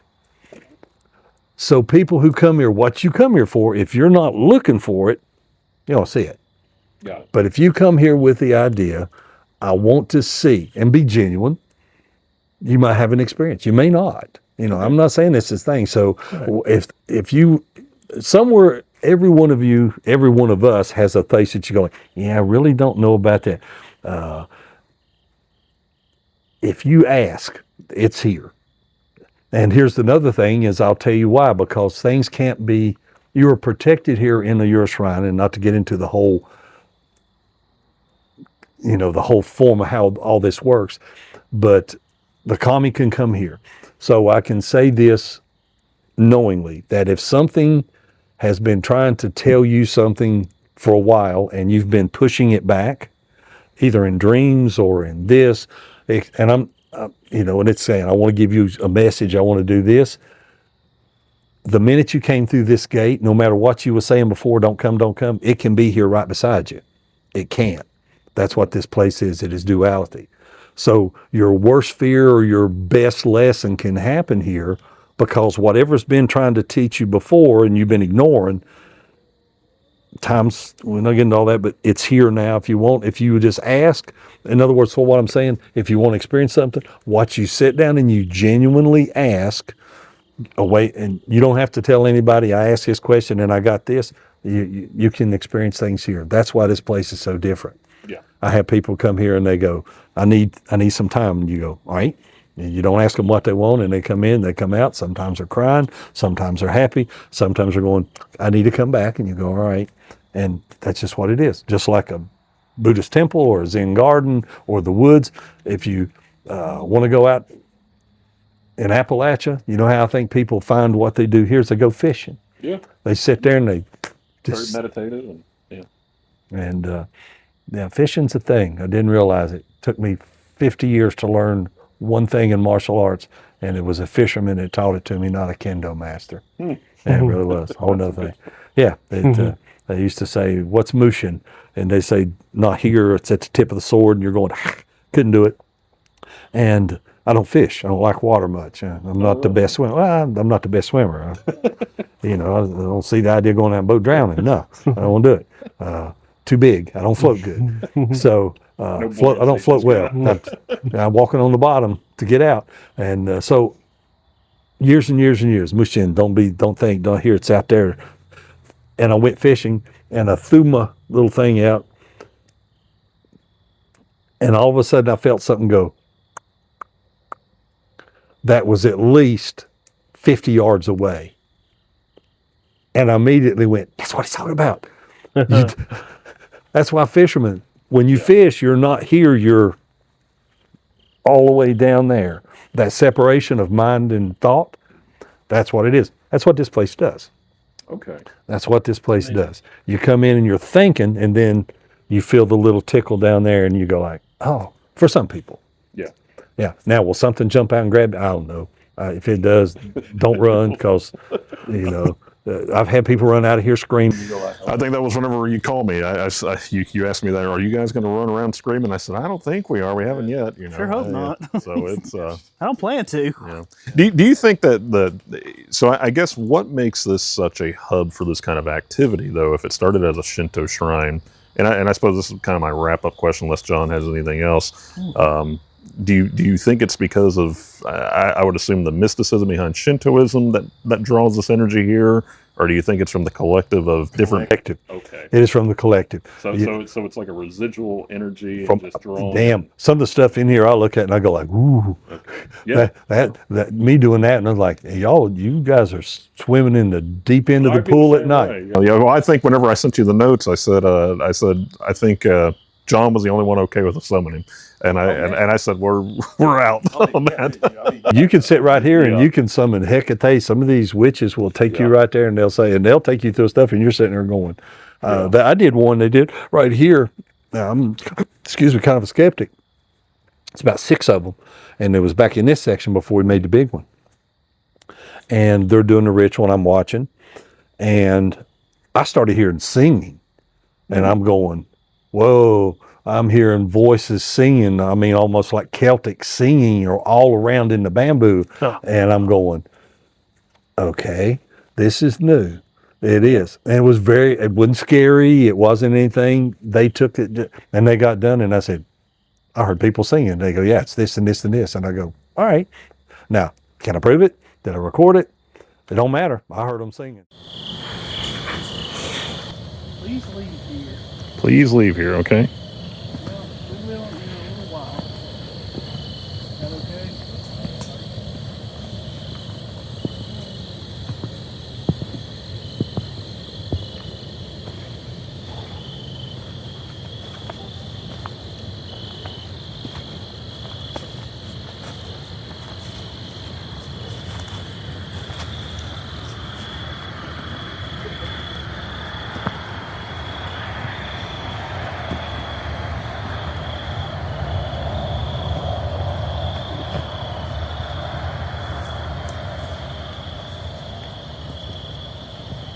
Looks like we have offerings on the altar.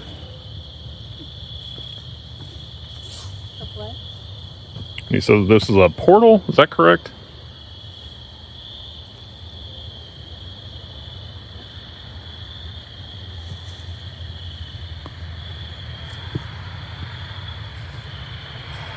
What would happen if I walked through it? I don't know. Anything on the Estes method? 10. 10. 10 what? I don't know. Okay. 10 out of 10.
They're very quiet tonight.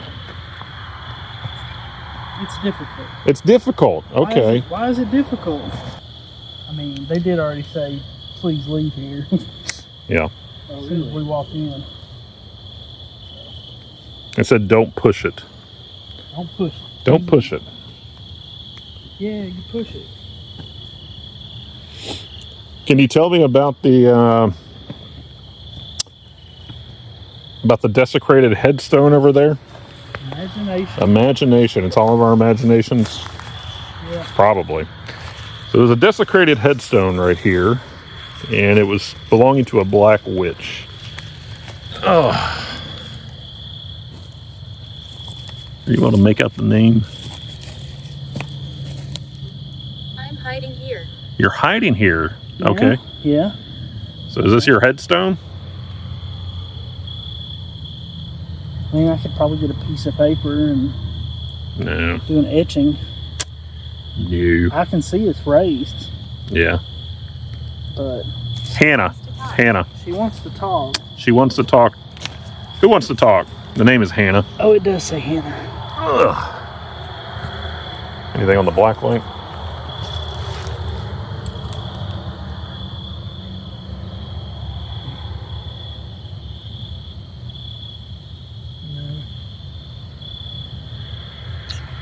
Why was your headstone desecrated? Were you a black witch? She wants to talk. Who do you want to talk to?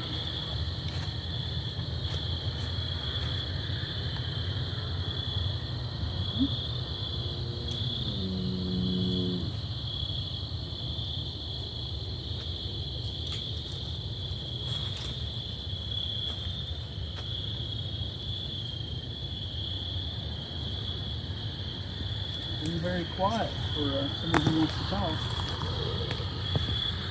I'm listening.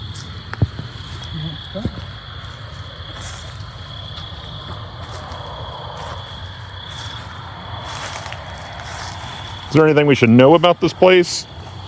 You said earlier that they practice witchcraft here. What kind of witchcraft?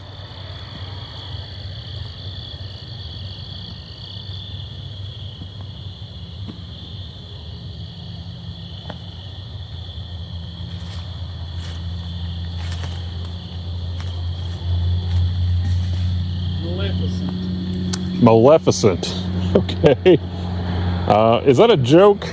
That's not very nice.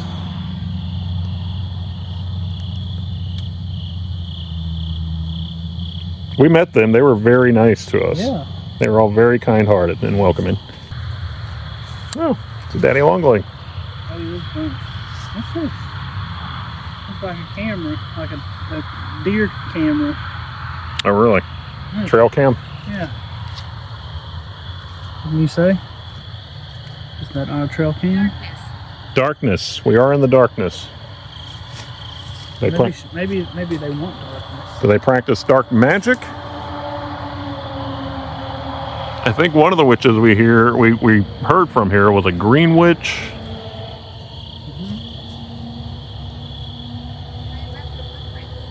I left the footprints. Which footprints?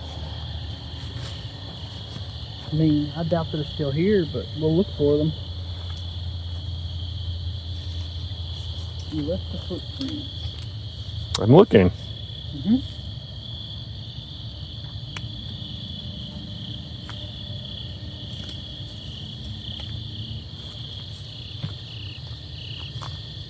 You guys getting anything or anything weird? Granddaddy Longleg's eating a slug. Oh, okay. Yeah, I took the granddaddy longleg over there. About EMF, anything? Greg, anything on the EMF? Nothing. Nothing. This has been a very quiet night. Yeah. No EMF really, and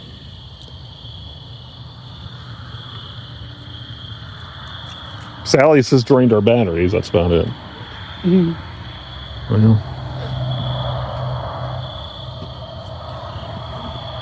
Look at that. ew! Oh, God. It's a centipede. Oh, yeah. Mother Nature is scary. I've been here 100 years. Is that you, Hannah? What's your name? Don't tell me Maleficent, please. What's your name? You've been here 100 years. I don't. Now they moved the tombstone though from your original grave site because it kept getting damaged. I can't protect you. Okay. Why not? Is it because we're outside of the shrine?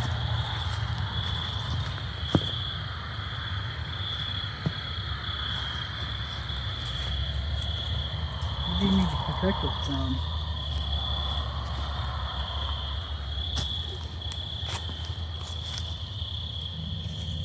Hey, over here. What'd it say? Hey, over here. Over where? I'm looking. Here? Oh, that's an interesting. Have you guys checked the EMF on Hannah's tombstone? I haven't. Okay. Very interesting. I get a sense of peace here more than anything. Mm-hmm.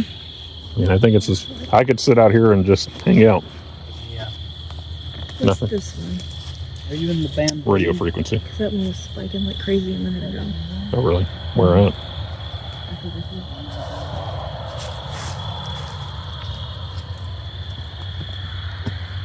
We hope that you're resting in peace, Hannah, and sorry about everything that happened to you. Yeah. And hopefully you feel at home here. Mm-hmm. I'm sure everyone's very nice and respectful here. Oh, we got a spider eating a slug now.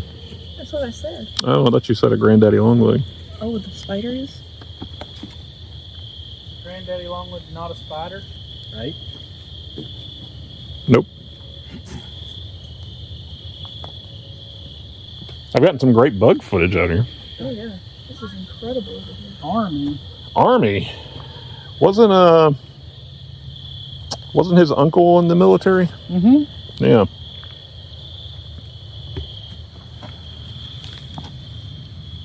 Yeah, buddy. What about the Army? You know someone in the Army? It's great for National Geographic out here.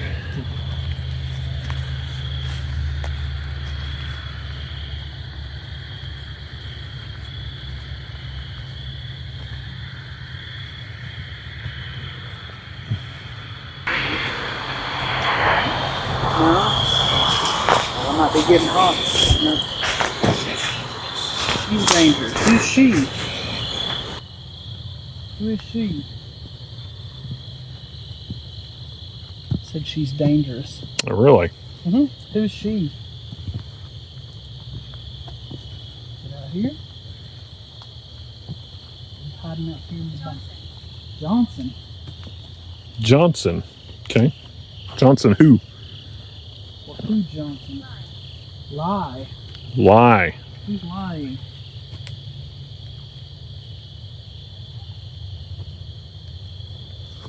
Telling me a lie.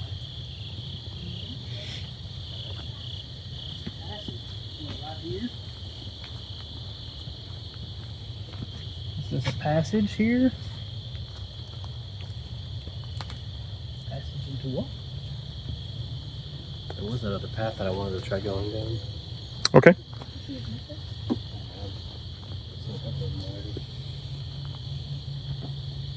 Shall we go deeper into the abyss? Sure. I will. Into the abyss we go. Let's go.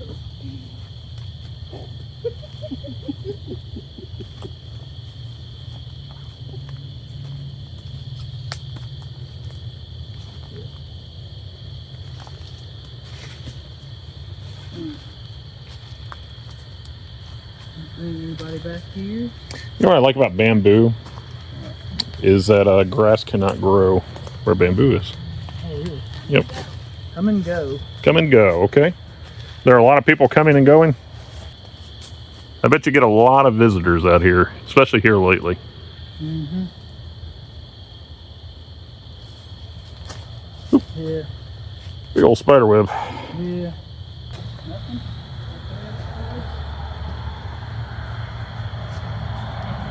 Menace. Who's a menace? Casey? Stop it. What is wrong with you? I'm doing the best I can. You're doing great. You guys caught anything tonight? Pick anything up? Probably poison ivy. Yeah. Christy, you looking like the dark passenger or Red from Dexter? Greg, what are you thinking so far? I think it's a nice walk. That's exactly what I thought, yeah. It's a nice walk. It's very peaceful out here. I'd like to try coming out here alone. I think it really depends on frequencies and energies too, and I think we all get the impression that it's just a nice place to be. I think our big thing is we believe that you believe.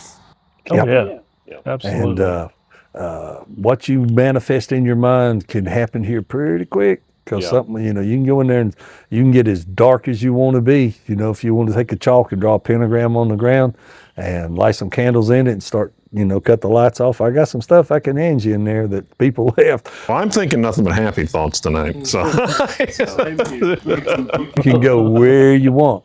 But All right. I will give you this warning before you Absolutely. go. I was gonna- If you're in there and you're wanting to get an answer from a past relative, 99% of the time, it ain't going to be your relative talking to you here. I can promise you that. If your relative, now this is just the belief from here in Asia and a few things, if your grandmother or father or somebody in the past is going to come to you and give you a message, it's going to be a one-on-one, and it's not going to be in a place like this with somebody else going, I'm talking to your Uncle Joe. That ain't going to be the case. I ain't putting nothing on them. I'm saying it's going to be things out there that are not human, that have never been human, that are never going to be human, that want to taste what it is like to be human. That's what it is, because they don't feel this. Yeah. We have senses they don't have. They're curious about it. Yeah. So if you're in there and something goes, because if you're thinking it, they know it. And if you're saying, oh, that might be my Uncle Joe, they'll go, Joe. They'll watch and they'll play Joe for you.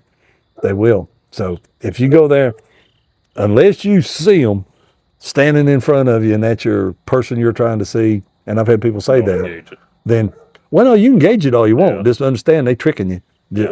They.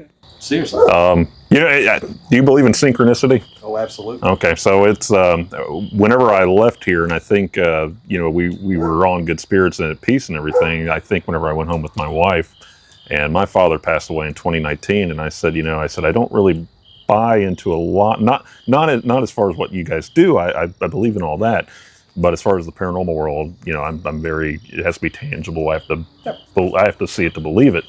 And I think I mentioned to my wife is, I was like, I kind of hope and I kind of don't hope that my dad comes through, since the veil is so thin there, which is what, the others were talking about in there. Right. And so now in saying that, though, I'm like, Be guarded. yeah.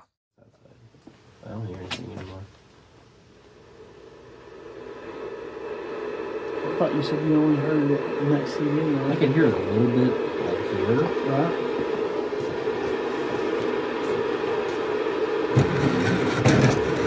Hi, Greg. Okay, we are in. Happiness. You guys feel pretty happy right now? Not unhappy. All right. We're giving you guys a chance. It's been very quiet tonight. If we can have something a little more tangible. So I think this has been the most interesting part of the night because it played on everyone's emotions and feelings and what they were feeling physically. I thought it was pretty interesting, along with the compass, which I think is extremely interesting. Past that, though, the mic is all yours.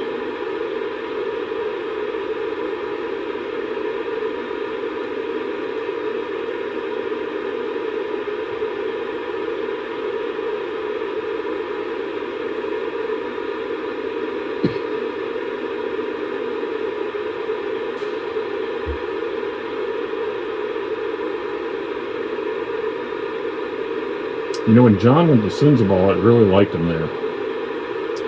You all like John?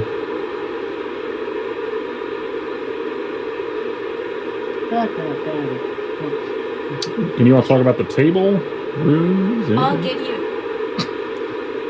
Why? I don't feel like I'm being antagonistic. I feel like you've been fairly kind. I'm not talking.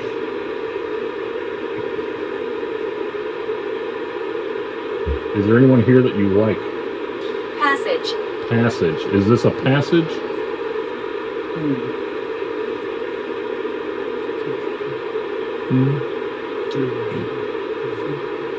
This is a passage. Yeah. Can you explain this passage to us? I remember how I died. No, really? How was that? What happened?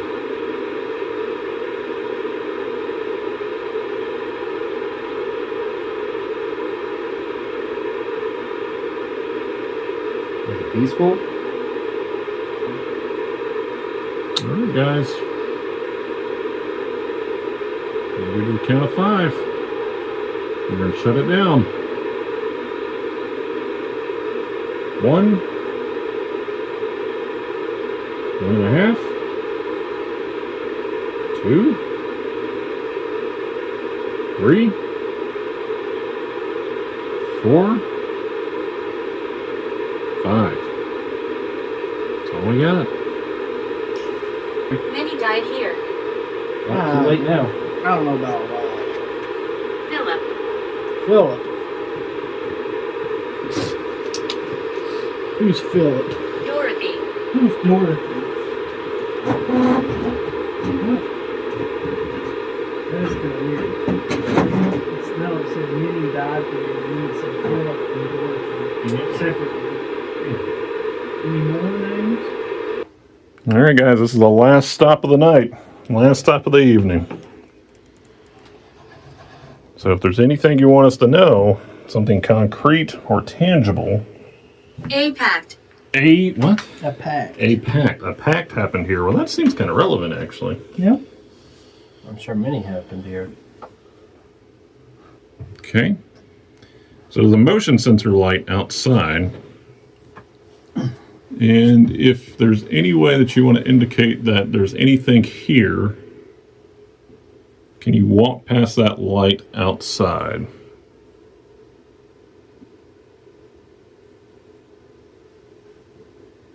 I'm pointing the camera at it right now.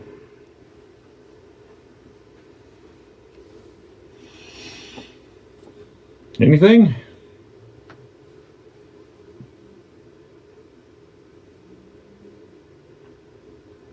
You remind me of someone. Who?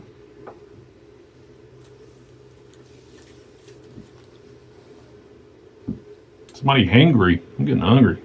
Mm-hmm. Did you make it smell like pancakes outside earlier? It smelled like pancakes. Like we actually, all 4 of us, Rick, Casey, John, and I, we went looking for pancakes because it like reeked of pancakes outside. Can you turn that light on outside? Something just walk past it?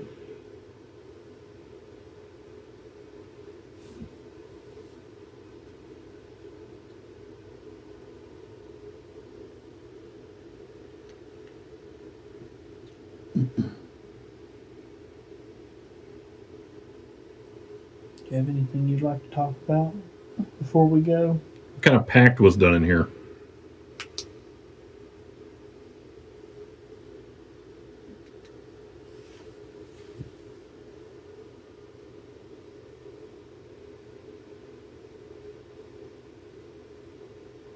That light's real easy. Just walk in front of it.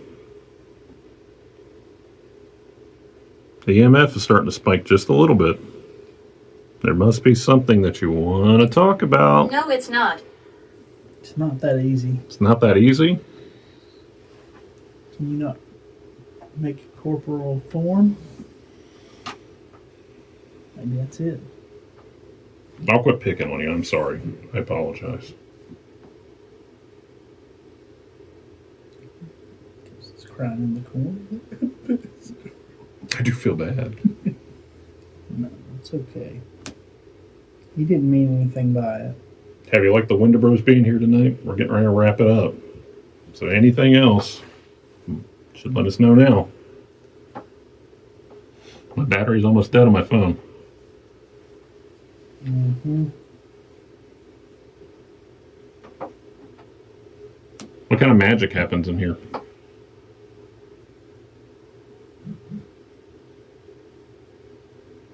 Did you guys hear a knock?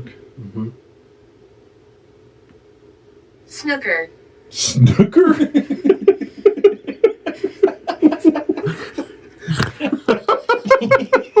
What? Snooker? What is snooker?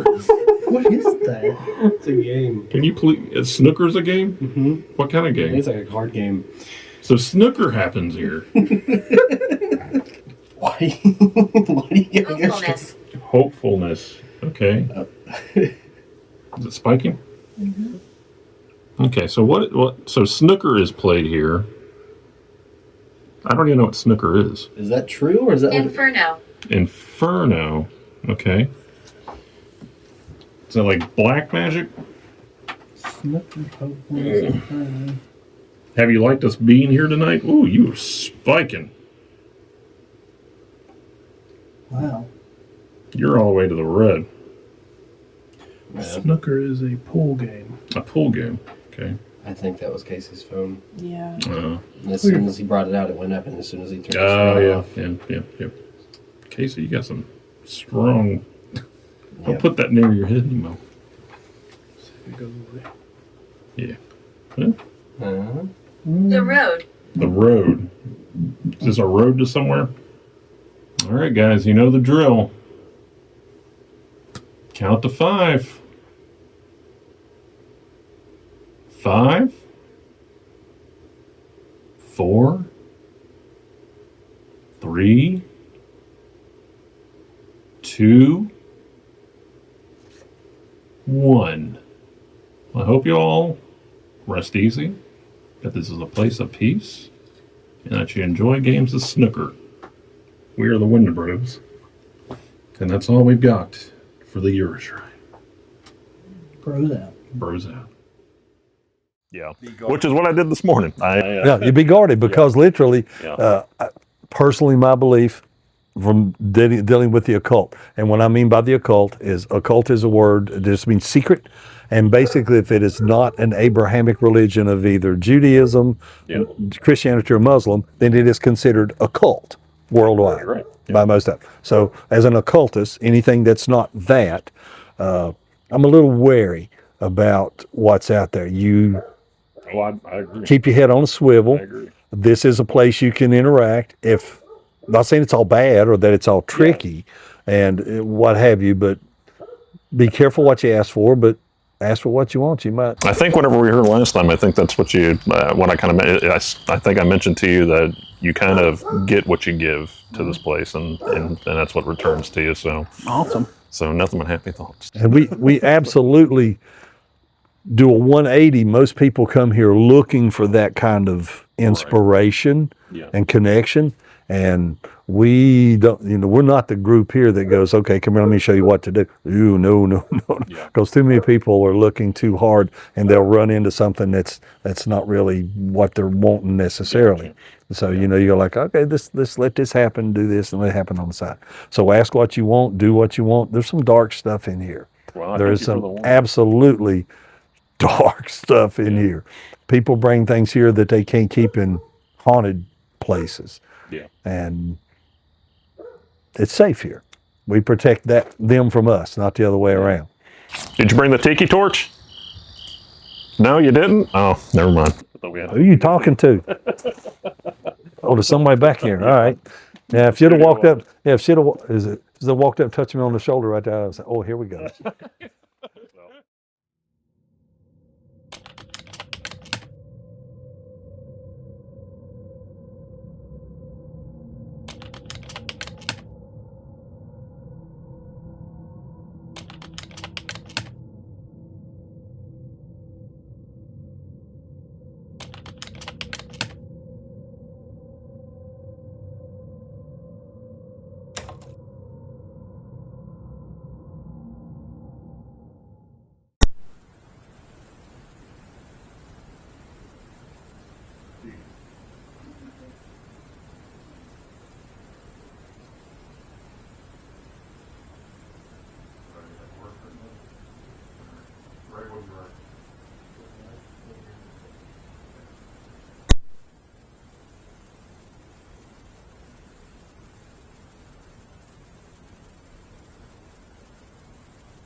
Data review complete. The Euro Shrine was not what we would call haunted by our definition. Instead, it behaved like a mood ring, a living conduit for energy. It reflected what we brought into it, as we have expected from other teams who went in expecting terror. Throughout the investigation, no one felt fear, no sense of danger. Only peace. Small anomalies were recorded, faint EVP responses, 3 knocks within the witch's Coven Stead, a single motion sensor activation, and subtle movement in the scrying room drapes. Of course, Sally made sure the camera stayed on her. Thank you, Sally. But the most curious evidence came from the living energy itself, a compass shifting direction with placement, emotional changes tied to seating positions, and the nearly synchronous results of the clock test. The Euro Shrine is not a place to fear. It is a place to feel. Its keeper, Bunn, continues a mission of unity and understanding. From the outside it may look strange, even ominous, but within its walls lives peace, devotion, and something quietly extraordinary. We would encourage everyone to listen to him speak. Not only does he give great interviews, but he truly means what he says. You'll find him to be very knowledgeable on the subjects he speaks about.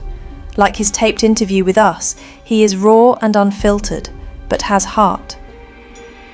If you are allowed there, we would encourage everyone to visit, but always be kind and ask for permission.